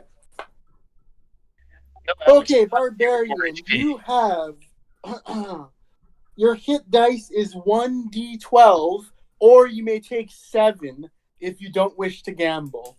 So an increase of 7 HP or roll 1d12. Derek, you gambled and rolled 1 higher than the minimum, right? Yes, I took the gamble. Yeah, I'm gonna Derek gamble, took the yeah. gamble and got 9 instead of 8. It's up to you, Sean. I'm going to gamble. Okay, 1d12 then. Are we counting that as a roll? I don't know. I can't see. It fell on the floor. No, re-roll it. Re-roll it. Unless it's good. No, it wasn't bad, but it wasn't good either. So. Re-roll it. Yeah, I'm working on it. 3. 3? Yeah. Ouch. Okay, So so it's a you gamble. so you gain 3 hit Yeah, points. so I'm at 15 hit points. Okay. Plus, what do I heal? You'll be healed to full Okay, Yeah. perfect. because you didn't say a watch. I'll give you full HP, so you have 15 now. Perfect. All right, next on the class list would be Kobold. Cleric, I believe, right? Oh. Yep. All right, Cleric. So I'll be at the end most likely than Wizard. Yeah, you are the last class. That's correct. Sorry, here, 1 second. Dang, I was hoping to roll 12. That'd been 12 would have been so sick though. I would have taken the gamble too. Seven's not bad for an average though. All right, Cleric. So your health is 1d8 or 5. Is it Whatever plus, you like. plus my con mod too? Oh, I'm sorry. Yeah, Oh, plus no, wait, that's. Oh wait, yeah, it's your con mod. yes, Too. And it's same plus with the Sean, Constitution mod. actually. I'm sorry. So it's 7 plus your Constitution mod. What was your con mod? It's 0, so Sean? made 0, so it makes no difference. Okay. Yeah, Rob, it's plus con. My apologies. Okay, so 1d8 plus 1 for me, or I can take 5. Yes. I'm a roll those dice. 1d8 plus 1 or 5 plus 1, I guess, or just 5 straight. Oh shit! It was 5 Okay. straight. Okay. I got 4 only total. So you guys doing terrible. All right, so I'm a gambler too, so I respect that. But I'm at 4 13 total hit points now at level Okay. 2. Okay. All right. Next on our list would be Monk, which is Trix. Alright, I believe anyway.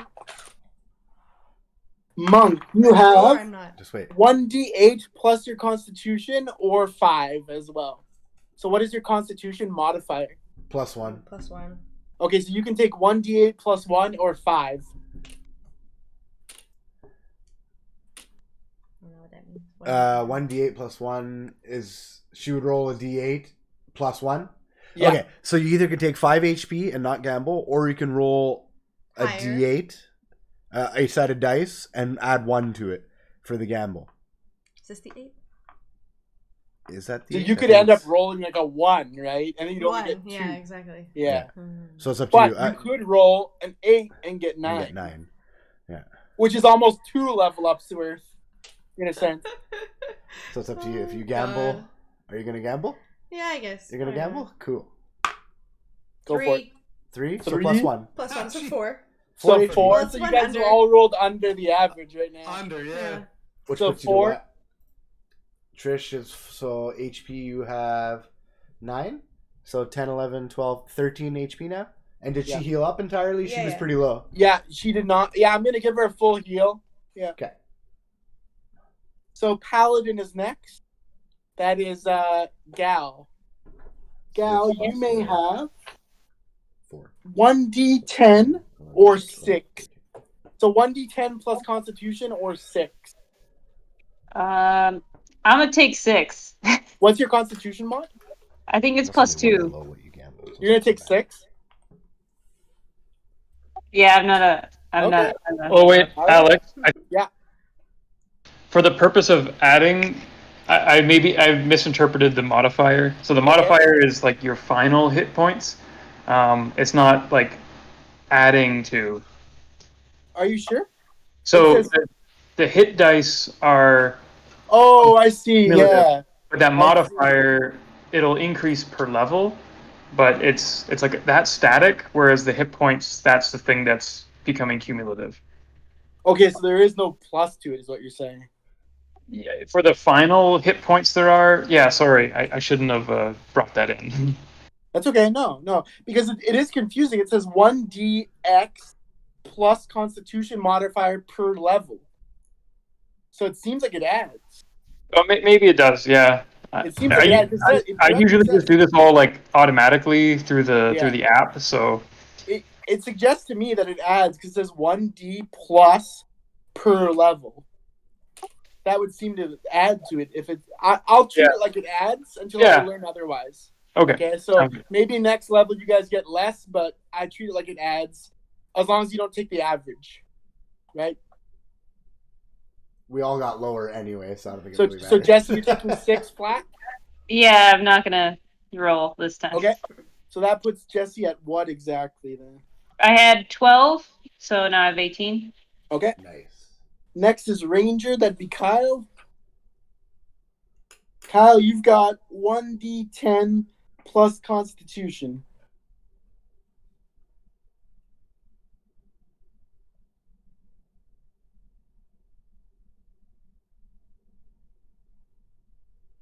So I've got to roll.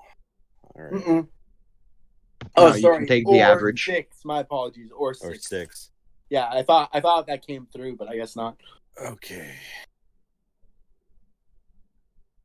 So Jesse had this exact arrangement and chose 6, I believe. What is your cons though? No, Kyle. Sorry, Kyle. I don't have one. You don't have a mod? Oh, my total. Like no modifier. No. Okay. So yeah, either 6 flat or D10. All right. Let's do this, baby. You're rolling? Yep. Okay. Rock. What'd you 9. get? Huh? 9. 9? Yeah. Nice. Okay. So add 9. Okay. Let's see the dice. No. You don't How do I believe- do that on my webcam? Yeah, Kyle's rolls are quite sus out here. I think Kyle's the imposter. So what you're saying is Pasta. pivot your webcam down and let's see it. When you roll, yeah. It's fine. I'm just Every single time? No. No, No, I'm just. Don't worry about it. no, they're just busting your balls. We're just busting those balls. Yeah, Elliot don't have none, so we gotta bust yours. Okay, 9 added. Nice roll. So that puts you where, Kyle?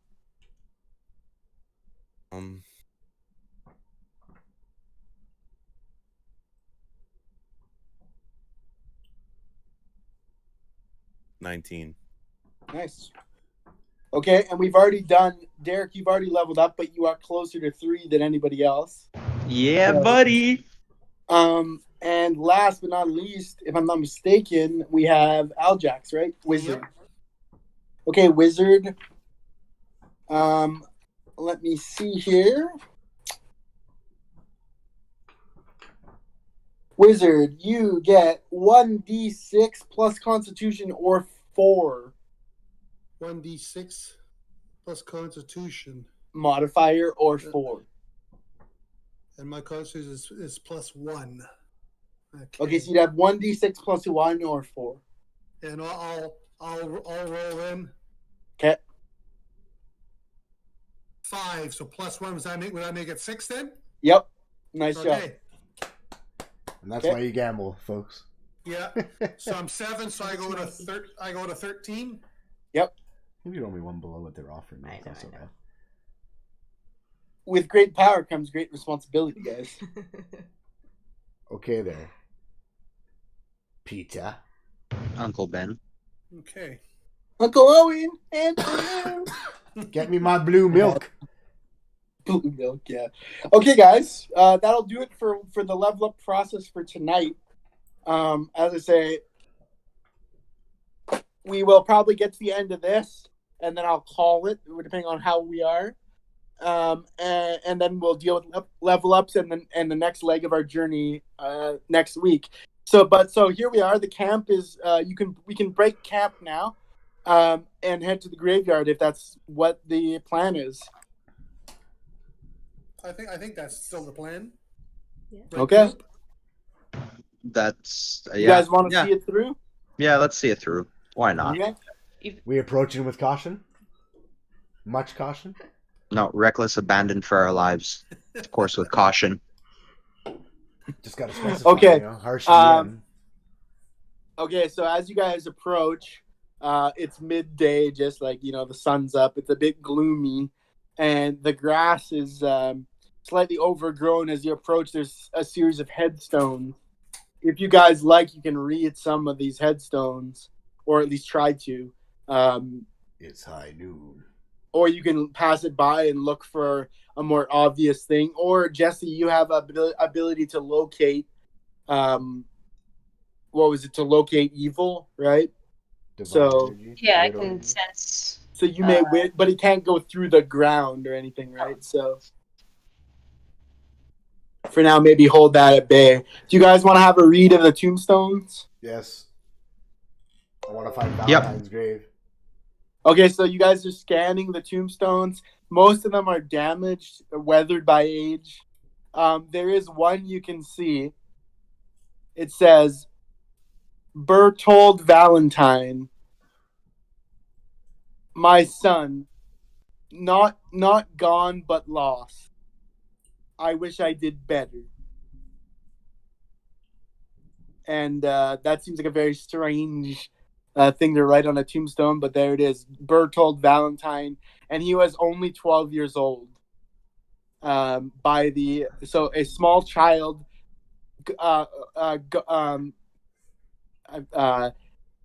expressed in such a way strangely. Like I said, I said not gone but lost. So strange. Any thoughts about what that could be about, or what that might mean, or is it just meaningless? Do we know what Valentine's first name was? Kid was Did we- kidnapped. Well, his first name isn't Bertold, I can tell you that. So, would this have been like Valentine's son? Like the Valentine we're looking for, son? Possibly, yeah. The bat we killed. It was Bertold. The bat. Was it Bertold? I mean, I can't ask him now. I agree. I can't ask him now. Might be Bertold. Is that what it's meant by gone? Not gone, but lost. Lost to what? Lost to vampirism. Lost to insanity. What's that? Say that again. Thrown in a cellar under the rug. Yeah. I love it. I love it. Okay, so that's all. or he's That's on the the only other thing plane. worth. That's the only thing worthy of reading. And then you see what you expected to see, which is a I guess, a mausoleum that leads like 4 or 5 stone stairs go downwards to what is obviously like a subterranean crypt, mausoleum, something of that nature. And you would suspect perhaps that this is where you need to get to. Unfortunately, there's a lock on the door. Like it's not it doesn't budge easily. It's got a keyhole lock etched into it. This crypt, I mean, and you guys might have to try something. I don't know, but stone locked doors. Sorry, go ahead. I can't remember. Did we find a key? Was there one like on a... I don't think we did, but wasn't there like a statue of a woman with a keyhole in her mouth or something that we didn't actually do anything with in the end? Yes, the woman that Kyle, the head that Kyle picked up that screamed. Mm-hmm. It also had a keyhole, but no key. So strange, of course. But now, is there a key somewhere on the grounds? Is there some other way in? Investigation. Up to you check. guys. I want to investigate this area. Is it lock pickable? You want to investigate which area? My apologies. Just the area around the mausoleum to see if there's anything of interest that I might be able to. I don't want to say specifically looking for a key, but okay. Well, go maybe ahead. Another access point or a flower vase with a key underneath it. Something like that. 20, nat 20. Nice. Nat 20. So as you're scouring around, walking through the graves in general, taking a look around this area, you notice that there appears to have been shifted dirt around the grave of Berthold. Should we dig? Should we go grave digging, guys? Who wants to take honors? That's some rough morality there, so I'll let you guys talk that out. What do you guys think? There appears to be some moved dirt over by Berthold's grave. What's your hypothesis? What could y'all know I'm for digging up the grave. I mean, it's not like an open hole, so it's not like something came out and is out of there now. It's like... But it also says not gone but lost, so there's probably not a body there, right? That's right. So what would be there? It's just like a memory, it's just like a memory of or something. A memory of, but maybe... But he's not in there. Like, it's not actual grave. Like, we're not gonna find a does body. anybody have digging implements besides Trish's natural inclination for such a thing? Should I charm a mole? I mean, if you could find one, you could charm a mole, yeah. I mean, with my nature skills... Actually, Kyle's the one with the nature skills.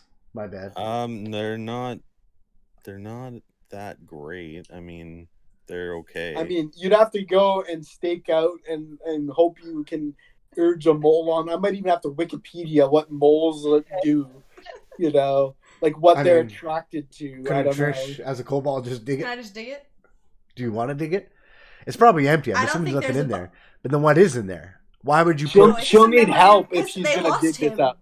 That's it. He's lost. He's lost, but I mean, they put the gravestone there, and clearly the dirt has been manipulated here, which means we're bound to find something. Maybe he climbed out. Like I'm assuming recently, with my nat 20, am I able to tell if it was recently manipulated? Can anyone like? That information would be impossible to give you for me. Don't you have like a thing where you shift dirt? With my wandering skill and pick up the dirt, I can't tell that it's been. No. This game's bullshit. Hey man, it's enough to know it's been messed with, you know. I don't think we're gonna find a body. I think we should dig. I think there might be a key here or something that'll help us in our journey somehow. Okay, how many people would like to assist Trix in this digging escapade? And does anybody have shovels, trowels, anything like that? If not, this is gonna take Trish the better part of the day to do it herself. I'm just checking right now. Do I have anything? Does anybody have any move earth spells or anything? Great sword, hunting axe, hunter's trap, staff.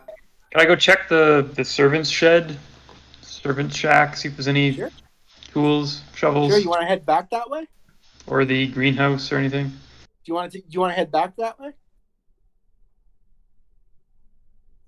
I mean, if someone wants to come with me, I don't know I if was I gonna should. say you might want to bring people with you. I'll go as well and look for shovels. I'll come too. Is the whole group just gonna go? Not a bad idea. It's up to you guys. Well, unless Or part of Trix, the you group wanna start- starts we can all digging. Trix, you'll start Yeah, I can digging, start- and the I rest can of start you guys. digging. Okay. And so, someone else could stay with me though. Yeah, I Yeah. can I mean, stay behind. Anybody. Why don't we have Urzog? What do you think? You stay with Trix, or I mean, I can punch the earth and start scooping with my massive hands. That's all good. I'll save some time. sure? I'll stay. I'll defend. Sure, but if you're doing it manually, I will be like considering exhaustion penalties, right? With Trix, not so much because she's naturally inclined to this duty. Her species basically raised doing this, and makes money in modern cities doing this. But for somebody like you, you may find yourself a little winded after such an activity. Just letting you know.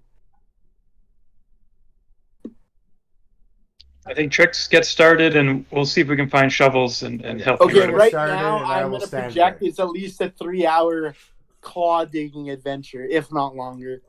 In the meantime, you guys want to head back to Vincul's shack?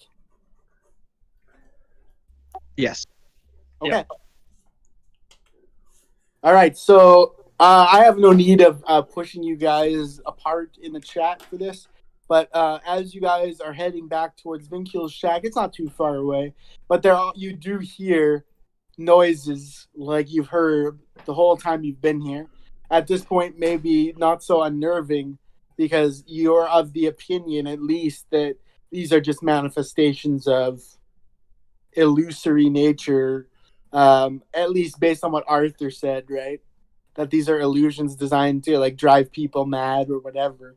So securing that knowledge, I'm not going to have you guys do any kind of mental test. That time is come and gone.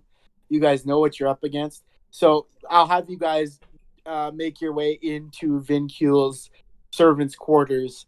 And again, last time you were here, I said there's nothing but, sundries. But in the case that you're looking for, in fact, like regular gardening tools, it might be different, right? So why don't all you guys take an investigation check and look around? Keep digging. I believe that'll. 14. What's Dig that? faster. Dig. Oh wait, Dig. 14 plus Cobalt. investigation. Urzog, are Dig. you also digging right now? Or Dig. no? No, I'm standing over her, Just yelling. Okay. yelling, dig. Dig, monk. Okay. Dig. Okay, Alex, on my investigation skill, I got a nat 20. Nat 20. Yeah, I rolled Rolls an are 18, sus. my bad. eh? Yeah. Nat King Cole. It's twice now. That's pretty good. Yeah. All right, guys. So it turns out you found three trowels, like short shovels for like ditch digging. Nothing long, really, but 3 trowels that are like miniature, and you kind of have to be on a knee and scooping, but it's better than nothing. So 3 of those is the most you can find, and as luck would have it, you've also uncovered 6 gold pieces Nice. scattered on the table, which otherwise evaded your view last time for whatever reason. Maybe you weren't looking closely enough or whatever. Hey, Jax, are you That's- going to take those? What's that? Ajax, are you going to take the gold pieces for now? Yep. And I'll pass the trowels around. Okay. All right, so that's going to be the extent of what you find in here. Nice thinking there. Rob, you can have a luck point for that. Sorry, what was that? You can have a luck point for your nice thinking regarding the servants' quarters. So this was a span of like 10 minutes. So you get back and you find that Trix has made very little headway, but there's some noticeable divots in the ground. I mean, how far buried is this? You'd surmise at least 6 feet, but who knows? So the rest of you, so 3 of you guys, who's doing some trowel digging here? I'll jump in. Okay, so Al Jackson, the biggest three. It should be the biggest 3 people. You're saying Urzog another? Yeah. Yeah, I could jump in. Curious. That puts Elia out of it. Just kidding. I'm kidding. I don't know. And who else? The elf seems mighty sus. All right, so who else volunteers? So Trick's already at work. I will. Okay, Gal, you're gonna join. Yeah. And Dragon Lord, you'll join. Okay, so I need you guys to make 3 separate Constitution checks for each hour. This is going to be a 3-hour instead of 6-hour job. If it was just Tricks alone, that includes you, Tricks. But I need you to only make 1 Constitution check, Tricks. And this is to determine whether or not you suffer any kind of fatigue in this process. So who are the diggers as well? Just to double check. I am. So Gal, Trix, Aljax, and Urzok. Does Urzok know he's been volunteered? Yes. No, I You're don't. digging. But I'm volunteered. I'm digging. Yeah. Okay, so I need you guys to make 3 separate Constitution checks with advantage given the trowels. Trish, you have 1 check without advantage, okay? So let's do our first Constitution check on a hidden difficulty that I've set in my mind. Ditch Diggers, please roll on your Constitution modifiers, please. I got 11 total. 11, I've got 15 total. 15. Urzok? Am I at advantage or disadvantage here? Sorry. Advantage because you have a trowel now. So I roll 2. Yeah. That's not the right one. You rolled my dice too. Oh, sorry. It's okay. What's your cons mod? Take one of mine. Trish is +1. What do you get? So Trish? I got an 8, so 9. You got a 9? And I have Plus to. 1. At advantage, I got 17. Okay, so everybody passed their first exhaustion check except Trix. Trix, would you like to? Do you have any I'm luck so points tired. you would like to use, or will you just let it be?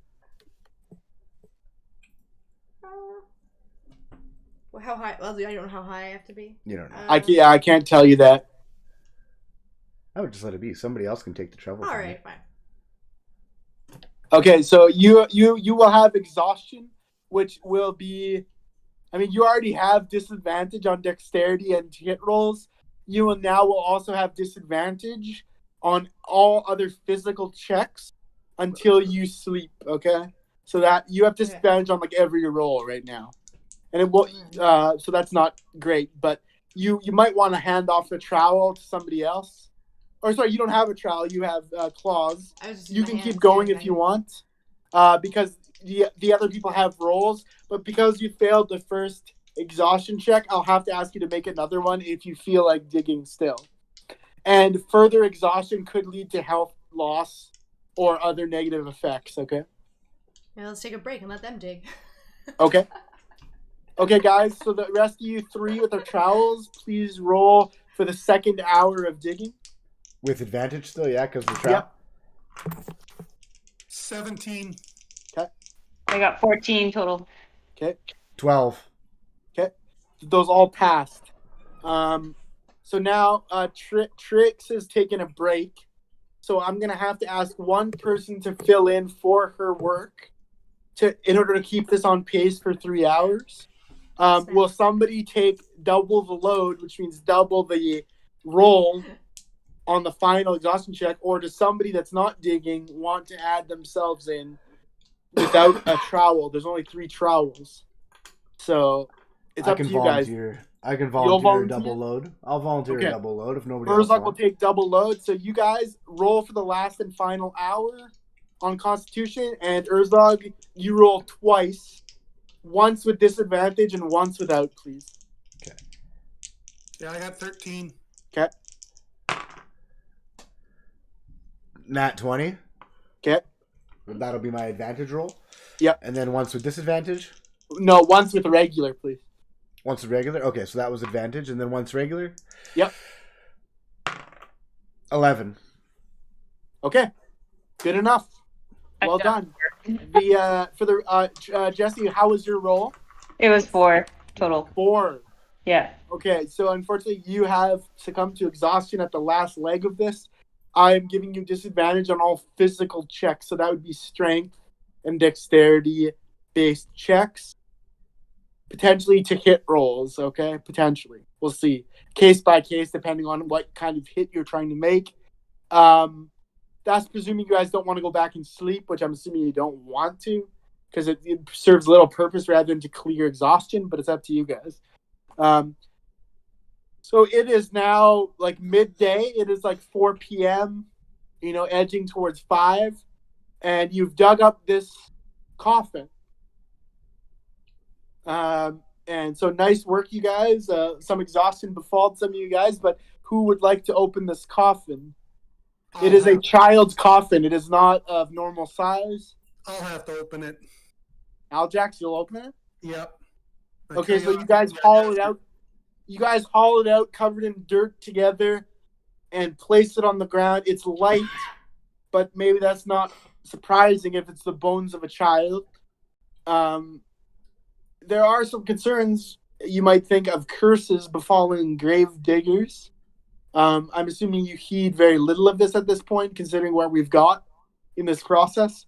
So Aljax, go ahead and dig your claws under there and push that lid up, please. Okay, I'm prying open. Open the lid. Wait. Okay. Aljax, wait. Yes, okay, I'll wait.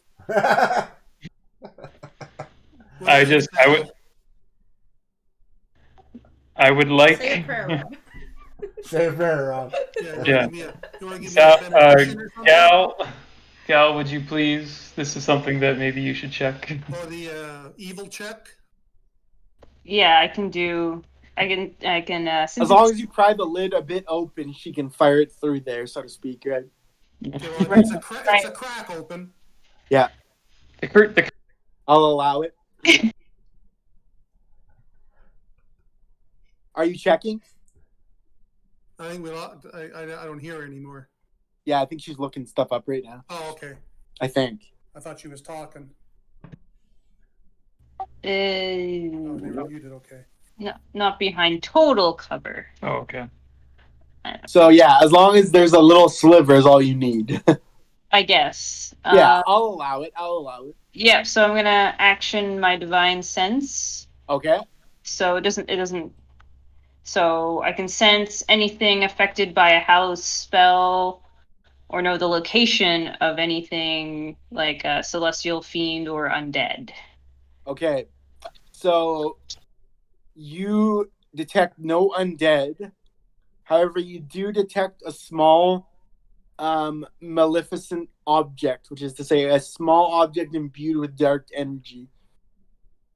That's all that you can tell. A small object of dark energy is in this coffin, but there are no undead in this coffin. It's a mask. It's a mask. It's a mask. Yeah. I'm not putting it on. Sorry, Dale. Be careful what you touch. Yeah, he's like, fuck that shit. Give it to me. You know I'm going to put it on if it's a mask. All right, you guys want to pry it open still? No, Okay, there's a maleficent I'll object. slowly open it now then to reveal what's inside. Be careful. Okay, so as you push this thing fully open, the air of death squeezes out into your face and makes you cough out that bone dust and all kinds of That's a dragon cough. But there appears to be no bones in here, and all there is an obsidian black key. Oh, buddy. Okay, well, I'll reach in and grab the key. Could this be the maleficent object? It would have to be. There is nothing else here. So tread carefully. Okay, I got the key and I'll place it into my pouch. Okay, as you grab it, there's a heartbeat of energy to it. A thump, thump, a thump, like a rhythmic heartbeat, but it just pulses to you. It's not hearable. There's just an energetic pulse similar to a heartbeat. Okay. All right, so now what? Do you guys assume that this key opens this crypt? Well, I guess there's only one way to find out. There was another key, like people said, in the mouth of the Wailing Banshee bust. Like the bust of his wife, which was a screaming bust that had a locked key in it. I don't think Kyle took it with him. I think it's still in the house. What's that?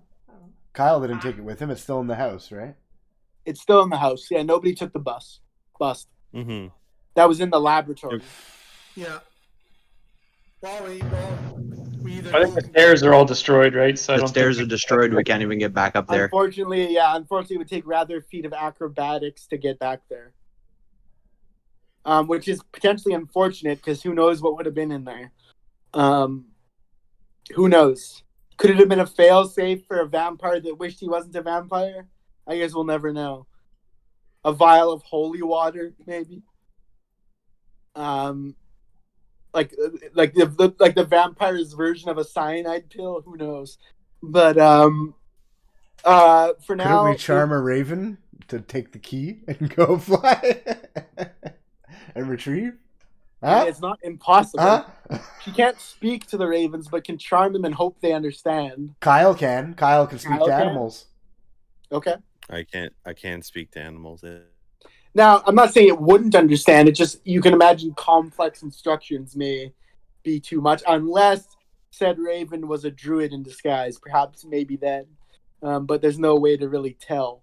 I'm just throwing ideas out there. Yeah, I mean, you guys can do these kinds of thought processes. You just have to find a willing bird.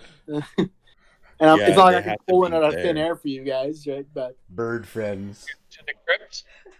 To the crypt, yeah. You guys good with that? Yep. Crypt we go. Okay, so as you walk down the stairs, pulsating obsidian key in hand, you may test the lock of the crypt if you'd like. Again, you're pressing into a smooth stone, granite, like smoothed out like crypt mausoleum that has this lock just embedded into it. So if you'd like, Aljax, you can test by putting the obsidian key into the keyhole. Okay, I'll insert the key into the lock mechanism, and I'll give it a twist. Okay, you find it's a perfect fit, and with little effort, although there is some effort for the passage of years, the lock comes free, and the stone crypt sort of falls open. Like the two blocks of stone fall to the side, revealing a slightly tight passage into the darkness down below. A set of stairs further below. So the key was successful. That was the key to the crypt. So good thinking to look around the gravesite and to dig up Bertold's crypt. And you were right, Sean and Trish. I believe that there was no body in that. And again, I at this point can probably confirm, or at least likely, that the vampire spawn you dispatched, signs point to it that being Bertold, or what was once Bertold. But again, that's just a conjecture that is proving more likely. So keep that maybe in your back pocket as well. Now, it's a dark-ass crypt here. Does anybody... Rob, do you have a resident light spell, or do you guys want to go secretly in here with your dark vision and lead Bale by the coattail, or lead Bale by the hand? Well, we determined... I think only Bale lacks dark vision, right? We specified... I don't think I have it, right? I couldn't find that. Let me check. I think we learned from our first mistake here, though, right? Is that if Valentine's in here, we got to stake him while he's asleep. So we really have to be stealthy. Well, you tried to. It just didn't quite work that way. It didn't work that way, yes. But I'm saying that if we walk in really loud with giant bright lights, it might not go well for us. Okay, I also want to add, just as a thought, Urzog talking here, that was this door locked to keep us out or to keep Valentine in? Just something to remember, okay? I say us, but anybody. Keep him in because he can turn into a mist. So his body, though, his source, right? Like the thing we want to attack, something linked to Valentine is here. Whether or not he's on this plane or somewhere else is another story. Right. But by opening this up, we might have. Yeah, I don't even know if he's in here though. Well, I think to protect his body, you can find probably. That out. You have somebody that has the capability to find that out. Once you guys get into this crypt, Jesse, you can potentially look for evil undead once again, you know. I can, within 60 feet. Mm-hmm. So we have to go down the passageway, but that's later. Right. So here's what I'm going to ask you guys to do. If you guys want to approach stealthily, I need everyone to roll a stealth check. However, keep in mind that some people are worse and better at it than others, which leads to the strategic question of, does everybody go in? Or do only the most sneaky of sneaky go in? Well, I have disadvantage on stealth because of Same. my armor, so Same. yeah, we shouldn't be. Trish, you will have. I have disadvantage on everything right now, on that too. Yeah. Does that just leave? But do you want to get caught in a fight with people 80 feet away or 100 feet away? Don't we still have a potion of something of? Yes. Or You have an invisibility oil or- of invisibility, which takes 10 minutes to apply. I think it's worth it. I mean, I feel like we're not in a rush here. I don't feel like 10 minutes.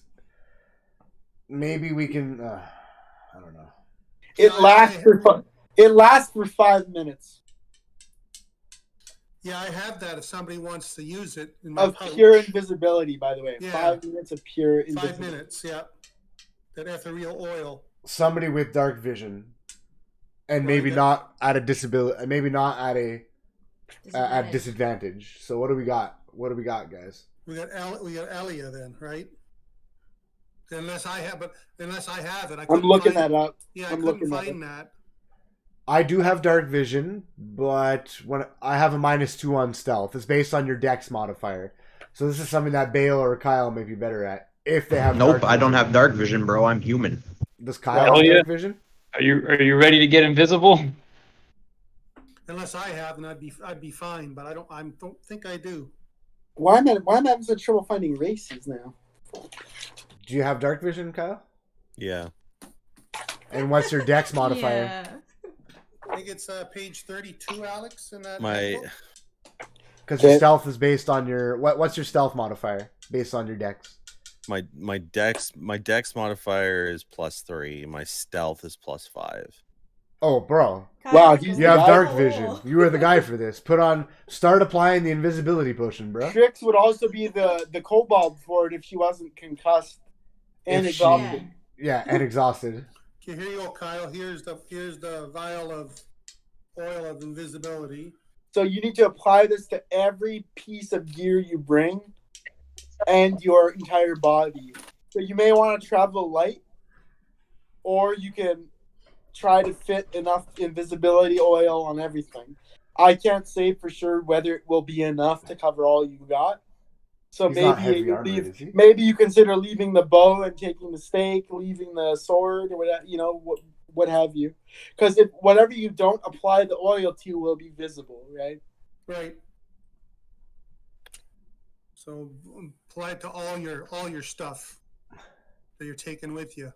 On top of dark vision, Kyle, you can also talk to animals. So if you see a rat, you can have a conversation with them. Just think. Yeah, because they can certainly see. Now, I have a Prob- question. Do you wish to bring Gal with you because she can sense the undead, and make it a two-person thing, or is this how is her stealth like? Though that's another question. No, I have disadvantage because of my chainmail. Right. You can strip that off while he gets his oil if you want. But there's not enough oil for both of them, is there? No. She would be visible. Yeah, she would be visible. That kind of defeats the purpose of invisibility. Potentially, unless she hangs farther back, or yeah. I'm throwing out options. Hmm. Sure needs to be 60 feet away, right? So she doesn't have to go right in. Just so she could see wherever this passage Yeah, so leads to. maybe Elia comes back after and says like, "Yeah, go for it" or something. Who knows? All I know is you have 5 minutes, and I will time this. Okay, I'm gonna put my timer and get it ready here. Elia, are you down to do a Time what? scout Time ahead? What, though? What are you timing? Then you got 5 5 minutes of minutes. invisibility. Yeah. Elia, Okay. are you down to scout ahead and see what's around? That's my job as a ranger. Super sneaky, invisible scout of the crypt. Okay, I'll so hold here's your what I bow. need you to do, Kyle. What gear are you leaving, if any? I'll hold your bow. Yeah, it's pointless to bring my bow because I'd have to coat the bow in every arrow and the quiver. So So you're taking all that off? Just taking off my bow and the quiver with the arrows. Okay. But I'm gonna keep obviously my gear, my stake, and my sword. Okay. As a sign of good faith, Elia, as a sign of good faith, Elia, I can also give you a potion of invulnerability if you are a little bit worried. Can I take that? Yeah, you can add it to Should go in your pouch, no problem. I'm Yeah. not saying maybe not necessarily preempt. How long does it take to drink the potion? Is that immediate? Did we determine that? Potion's immediate, yeah. Yeah. Okay. So I wouldn't drink it yet, but if you're in a potion's like an action in battle. yeah, so if you're in a bit of a tight spot, I would say use it, but I'll give it to you for now. All right. I will give it back if I hopefully. So Elia, are you going to try to like scout, and if you get discovered, like run away? Pretty much. Okay. Yeah. Okay, so Elia, as you're going in, I need you to like continue, like occasionally make a stealth check. Okay.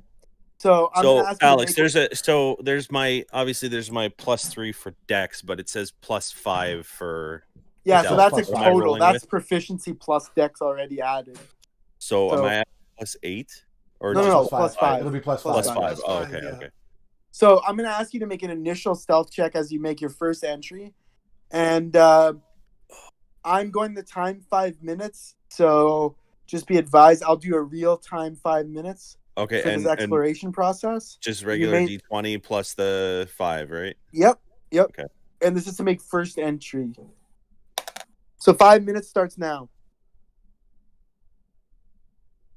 8. 8. You rolled a 8 total? Yeah.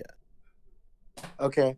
So your entry's a little more noisy than you would have liked. I'm going to have to roll, unfortunately, right away on this. You rolled a 3, Kyle, +5. Yes, I did. Oh shit. So unfortunately, you seem to hear stirring beyond, some sort of like gaggles and crackles and like some kind of creature. It's hard to say what, but something heard you. Luckily for you, you have 5 minutes of pure invisibility. So even if something comes your way, the better part of your courage should be able to keep you secret. So I'm going to ask you to walk forward and keep your wits about you, and I'll advise you on the time, and I'll advise you when you next need to do a stealth check, during which time you can still do investigation checks and so on. All right. So I'm assuming you'd like to do an investigation check. That is the plan. Okay, go ahead. 17. Okay, so as you're walking through the crypt, you notice you go down a series of additional steps, about 3 stone steps, and you find a long passageway straight forward, and you find also that although there's a pathway of stone, the walls are like dirt laden, so you are like under the ground, and it feels like under the ground to a certain extent. Other than that, there's not much more than roots and stone walkway to see at this point. So if you'd like to traverse forward, let's say another 10-20 feet, I'll ask you to do a stealth check at the end of that again. Okay. I shall continue. Okay. We are on 4 minutes of stealth now. Okay. Do you want to check now or no? Yes, please. 15. 15. Okay, so you've managed not to make any distinct noise. And as you walk forward, I need you to do another investigation check. 10. 10. Okay. So you notice that there's a bend in the path heading towards the left, and there's a straight path continuing. So there's a fork essentially. One bends to the left and one continues straight. What do you want to do? Straight. Straight? Yeah. Okay. Is there anything you want to investigate before you make that choice? It could be like smelling the air even. I'm not saying it's going to work, but you can always roll. Touching the dirt. What's that? Touching the dirt. Okay. So I'll make an investigation check with advantage given your natural knowledge. Okay. with my natural knowledge, 12. Okay, so you grab some of the dirt of each pathway, and the pathway to the left seems trodden on, like walked on. The pathway straight appears to have no disturbance to it. Okay. Do you wish to re-choose? Down to 3 minutes now. I'll go to the left one. You're going left? Yeah. To the path most taken? Okay. Yep. So as you turn through the left, you come to an opening, and it's not long until your dark vision apprehends 3 figures. So you see 3 figures, 2 moving and 1 stationary. The stationary one is not clearly, at this point, without an investigation check, it is not clearly a being, just a sort of amorphous something. But the other 2 are standing beings, about 20 feet away. And like I said, you're heading to the 2-minute 30-second mark now. So there's 3 potential targets that you need to investigate right now. All right, I'm investigating. Okay. 13. So I'm going to ask you to creep a little closer because you can't tell from back here. Do you want to creep closer? If so, make a stealth check and creep. I just did. Stealth check? 16. 16. Okay. So you creep a little closer. Now investigate again with advantage, given your proximity. Advantage what? 2 dice. No, just advantage means roll twice, right? Oh, sorry. Yeah. My bad. Whoop. My bad. 16. Okay, so in front of you, and you feel this is quite bizarre, but in front of you is what looks. Oops, sorry, 1 sec. Sorry, I'm back. In front of you, you see. Can you guys hear me? Yep. Okay, in front of you, Kyle, you see what looks to be a normal human being. An old weathered man in leather jerkin and cloth pants, sort of moseying around. What he'd be doing here, it sort of defies logic. It's hard to make heads or tails of. And besides that, you see what is undoubtedly another figure with wings wrapped around itself, bestial form, not too dissimilar from the creature you've already dispatched. You'd be willing to guess it's a vampire spawn, but also a human being. And the third object worthy of taking a look at is a sarcophagi. You are down to 1 minute stealth. I suggest I'm going back. Extraction. I'm going back. Yeah. Okay. So you would stake your life on a vampire spawn and a human being and a sarcophagi. Yes. Okay. So do I have to stealth? Sorry, do I have? I rolled, but do I have to stealth check to go back? Do one more check going back, please. Okay. All right. Wasn't.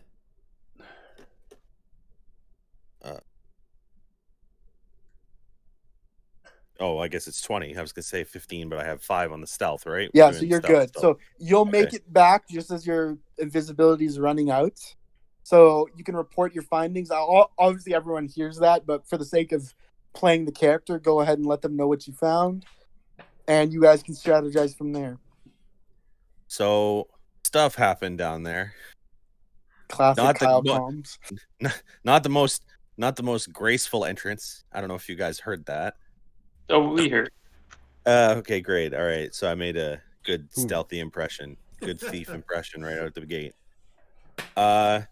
Relatively quiet the rest of the way down, though. Nice stone pathways. They were very careful in their construction. Dirt and shit the rest of the way, though. And then there was a fork in the road. Remember the last time there was a fork in the road for us? How we kind of got a little bit bamboozled? I checked some dirt, and the dirt said, go left. So I went left.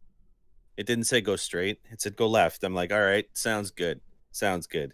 Let's do this. So I go left, and there was this guy, and I'm like, okay, a guy. Sounds good. I'm like, okay, God. I'm like, I had to move closer to see if it was a guy, but it was a guy, an old man, just an old man. And you'd think to yourself, cool, an old man. What does that make sense doing that down there? All right, cool, an old man. What else is there? Another one of those bat fucking things. So obviously we got to fight another vampire. Even better. So random dude, a vampire, and let's go one more step better. There was a coffin, and you just know what that is. So the guy himself is either the vampire or the vampire is in the coffin. One way or the other. That is the shittiest room that we could possibly go into, but we have to do it. Or we could leave. I think we just lost the shit back up. Any of this ever happened. Or we go down the straight path, see if there was treasure, get it, and then go. And that's it. I have. Oh, go ahead, Herzog. I was just gonna say, I should do this in Herzog's voice, but correct me if I'm wrong. But when we were inside the manor, the house, whatever, did we not read something about like a family butler, a human who loved Valentine for a long? Like he said that he wasn't always bad. Sean, that might have been the day I wasn't here. So you did. That was the groundskeeper who you guys found hung himself already. Mm-hmm. Yeah, so that's you said right. you see a human guy. Could not be him. No, but wasn't that guy hanging? All right, so it's not him then. All It right. seems like it could be a vampire thrall. Oh, and so what would that mean to you, Aljax, if it was that? Well, that he will give his life to defending To defend his master. Okay. Or anything that he might think that we might come and desecrate. Okay. Like I said, wasn't he dead? What? Ooh, the groundskeeper? Wasn't he hanging in his room? Yeah, this is not the groundskeeper because the groundskeeper's hanging. Yeah, I forgot that detail, but it's, I said that's why I said correct me if I'm wrong. I'm just bringing up a thought. No, it's fine. Yeah, so that's a great. Can we just go straight see if there's treasure in Bolt? But are they not going to hear us? Because if we're all going to wake that thing up, yeah. I think we must prepare to fight. I have a potion of Hill Giant strength. Who wants this? We have to. We do. I believe it sets your strength to 20. 21. Yeah. Your ability. Did we notice if this coffin or sarcophagus was like more ornate or looked like different than like a standard coffin? I didn't have time to check because I was down to my last little bit. It took me all I had to get there and look around and check everything, so I wasn't able to see if it was ornate. All I saw was enough to go, oh, well, there's already another vampire spawn and someone else that's just random in here. But two people to protect. I love how incredulous Kyle is with this random fucker just down there. Oh yeah, one random fucker and one failed baby experiment protecting a sleeping and potentially weak vampire. Like this is something. Well, that last thing almost killed us. So.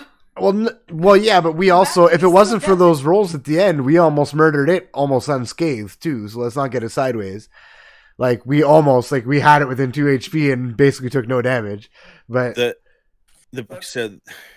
everything I can think of tells me that if we were to try and stake the vampire, we would have to move the lid on our sarcophagus, and that would alert both the old man, whether he's a thrall or not, and the other vampire thing. So it's not like we can just get out of this one. There's no get out of jail free card. Sorry, we just have to kill that's the other breaking. But if do sarcophagus last. But do we think that Valentine is sleeping, or if he's in like a weakened state, like I said, that maybe he himself is not here at the moment, just his body is, and they're protecting his body, and that's why this place is locked. Like those guys didn't seem to be. We've just opened up the crypt. They didn't all of a sudden turn their heads and come out and say freedom. I feel like they're guarding this place, and they're I just want guarding you guys this to body. know. Sorry to interrupt, but I'm making it a hidden roll with disadvantage right now, and I can't tell you what that's for. But during this conversation, I'm making a roll right now. Okay. And I also, do we, Okay. Roll the ones- complete. The ones that us to go to level 2, does that add any more spells? Yes, but I'm not doing that right now. I know, well, I'm thinking maybe we should wait till we level up before we start going into another fight if we can add different spells to our list. If you want to do that, that would call the session right now. If that's the case. Well, something to think about because now we're going to be fighting. I mean, two- yeah, like two it's people. more important to survive than to have like a session that goes to 11:30. So it's up to you guys. Well, I think it would be wise to think about it before we go charging the 2 other people. 3, because I guarantee you the vampires there. Well, there's a lot of options here, guys. So yeah, you guys can feel free to talk this out. Yeah. The vamp will remain in his car well- for now. But what Well, are the I- chances that the 7 of us sneak past this and go down the straight line and not Probably alert very, anybody? very No, few. we're not doing that. It's the fight or not. There's no way So- going straight now with those 2 Straight. people there. But we- you don't know what's in the straight path either. Yeah, but we'll have to find that out after, I think. But what if it's Because running If we water? go straight and they come up from behind us, we're going to be in more trouble. So I'm also going to say that we're probably pretty loud right now. Well, And- I'm not counting this as like I'll Oh. let you know if you have to do it. I'll let you know if it's an issue. But I am Oh. saying the time being taken is causing me to roll based on some things I have behind the Oh, curtain. okay. Right, that's all that's happening right now. Pay no It's not attention to the it's man not behind the volume curtain. based. I'll say that. Well, guys, we either call it now and get Let's our go levels outside, lock up, the door, or have a we conversation. or we go without levels. Then it's one or the other. Then Uh, I mean, if you guys want to stop now, it's 10:38. It's close to 11, anyways. If you guys want to stop now, we can do that. We can do the level ups throughout the week, and then we can come back here, guns loaded. we don't need to rest or anything for those, do we? No, we already did. It just Okay. I preferred not doing the mechanics of leveling The with mechanics everybody of here leveling. sitting Yeah, and being yeah. bored. That's the only. I don't know. that's- What We it- can we can stop now. I'm okay with that. But Yeah, I that do works. want to just add that probably any of the spells that we're going to gather from this level is not going to help us in this particular fight. But I could be wrong. Oh, I Probably disagree. I Yeah. disagree. Ja- The like Derek being level 2, like he says he disagrees. So I'm saying that you probably got some decent stuff, right? Oh, he definitely did.